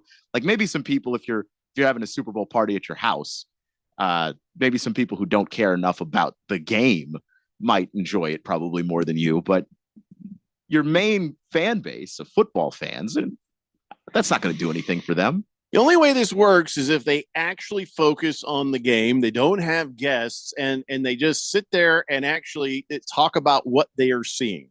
Like you're sitting on the couch watching the Super Bowl with the Manning brothers. Anything else, they're not going to do that. They're not going to do that. Boy, look what they've been doing already. I don't know that this show is going to be around in 2027. That's a good point. If their ratings are so bad right now. That's a good point. They're going to have to change some things. The way ESPN thinks explains why ESPN is in the mess it's in. Mm-hmm. Have to lay off people and change broadcast and do this and do that. Just what a mess. What a mess. But just how dumb is this? How dumb are these people? How dumb is Burke Magnus, the president of content for ESPN? Just, man, just what do you do? Pretty dumb. Yeah. I don't know. You fired actual journalists and replaced those contracts combined with one Pat McAfee. Mm-hmm. Was that a good idea? Because ESPN's always been problematic with the accuracy of their reporting. Now they've like, well, here's an idea. Let's get rid of the reporters and we'll only have entertainers. Now, listen, that's great for people like us, but it's not great for the quality of the information that is being spewed out on a regular basis by the ESPN. Because if I had $1 for every time Pat McAfee said, hey, now I don't know if this is true, and then he says something that is objectively not true, I'd have a decent amount of money by now. Like that's, wait, what is the plan here? I genuinely don't know what the plan is. And I think that they saw in the Manning Cast like a way to maybe get people who normally wouldn't watch football watching the games, but I don't know that that's enough people you're drawing in. I don't think that's enough people you're bringing in from your non-football fan base to warrant it, and the ratings show that. Big George says, does this mean we have to put up with another 3 years of Manning Cast? No, just change the channel. Don't want you. He says, it's boring to me. I'll take Joe Buck and Troy Aikman over the Mannings harping on, Iraq's tequila and bad Adam Sandler movies. Now, listen, sometimes watching the Manning Cast is good. Sometimes you're like, okay. But anything a lot of the times is better than Joe Buck and Troy Aikman. I mean, when they're talking football, that's good. Mm-hmm. But yeah, and then when they bring in people that, and like I said yesterday on the show, I know what ESPN's trying to do, and you're right, Keon, 110%. They're trying to draw in people that normally would not have eyes on football and introduce them to football. And they're trying to use a couple of characters, and they've turned it into a variety show. They've turned it into a talk show rather than an alternate call of a football game, which in the beginning I thought was a great idea. Yeah, who wouldn't want to sit on a couch next to Peyton Manning or Eli Manning and hear them talk about Right. the game as you watch it. Because that's the Right. appeal if you're an actual football fan. Even if the Mhm. game is bad, I still want to know what Bill Belichick thinks about things. As a defensive minded coach who's Well, one of now the we know greatest ever. younger women. Sure, but in terms of the game, Oh. as opposed to cool, we've got 15 minutes of Jason Sudeikis. Why? He's not a bad guy, but like, what does that doesn't do anything for me? I don't care. Yeah, no, you're right. So Baker's Cocky Hens doing a Manning Cast moment right now, saying, "Hey, Keon, looking ripped. Keep up the work in the gym, Keon. Have a great weekend, guys. Deshaun Watson, break a leg, and let's move on already." Literally, break a leg. Yeah. Please. Well, are you swole, Keon? I mean, I only just see the top of his head, so I don't know what you're seeing. I can't tell that he's Yeah, ripped. I mean, I guess I put my arms up earlier, but I don't know. It's like the We should all flex. Let's give Baker's Cocky Hens what he showed up for. Come on, Randy. The gun show. Right there. My guns have gotten a little smaller. 888-368-1580. We better get this done before we run out of time. Time now, ladies and gentlemen, for On This Date in Big George's sports history. Back to the year 1992, punters Chris Moore of the Buffalo Bills and Joe Prokup of the San Francisco 49ers didn't even appear in the Bills' 34-31 victory over the 49ers at Candlestick Park in San Francisco. The game featured 1,086 yards of offense, and for the first time in league history, not a single punt. Back to me, Jeffrey. Wow. Not one punt. Not just even one. Wow. And that, I think, the NFL has never been happier than that moment. They're trying to get back to that every way they can. That explains all these weird kickoffs and crap. CK says, no, we're watching Keon's OF shirtless live stream. I don't understand what that means. It's an OnlyFans. Are you on OnlyFans? No. We should put you I on don't- OnlyFans. I don't need money that bad. That's oh no. Randy and I'll go on OnlyFans. Not a damn chance. No. We might break that OnlyFans place if we go on there. There are many people I am not, and one of those people is also Shannon Sharp. I'm not him either. And you just Randy and I be on OnlyFans, and the OnlyFans company be like, how do they not even have one view? Not even one? Like, they don't even. Usually, if they'd have themselves, but how do they not have one? You're right, Randy. We would break it. Yep. Speaking of breaking things, watching the games and noticing hip drop tackles over the first week of the NFL, and and I was like, okay, they didn't even call that. How do they not call that? And I think it was Joe Buck trying to say, they had all 3 of the 4 criteria. No, Joe Buck, it was a hip drop tackle. Don't be an idiot. Well, even though the refs didn't notice it, the NFL is, and there's going to be some fines coming. The NFL is like, yes, sources have told our friends at CBS Sports that the NFL identified 2 hip drop tackles that should have been called.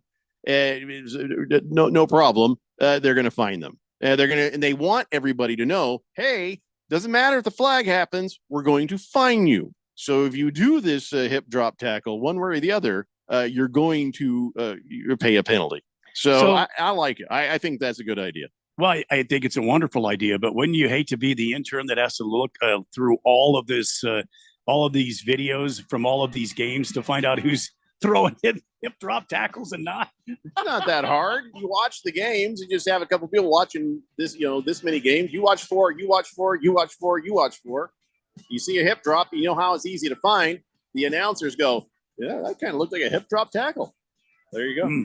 I see. And every tackle is zoomed in on for the most part. I don't think it's that hard to find them, Randy. I see. I don't think so. I mean, I'd love to be the intern that's forced to watch a bunch of football games, wouldn't you? Okay. Yeah. That's a pretty nice job. If that's called hurting, hey, hurt me, beat me, make me bleed. Your brutal love is what I need. Let's do this. Make me watch football. Well, that's what I'm doing on Sunday. We'll be back in your radios again on Monday. So have a great weekend, and we'll see you. It's the Daily Blender here on 1580, The Fanatic. It's fall football on the Fanatic. Catch all the live game play-by-play, Monday night, Thursday night, and Sunday day and night NFL games, plus the Saturday NCAA football game of the week. It's all right here on the Valley's home for football. 1580 and 99.3 The Fanatic, brought to you by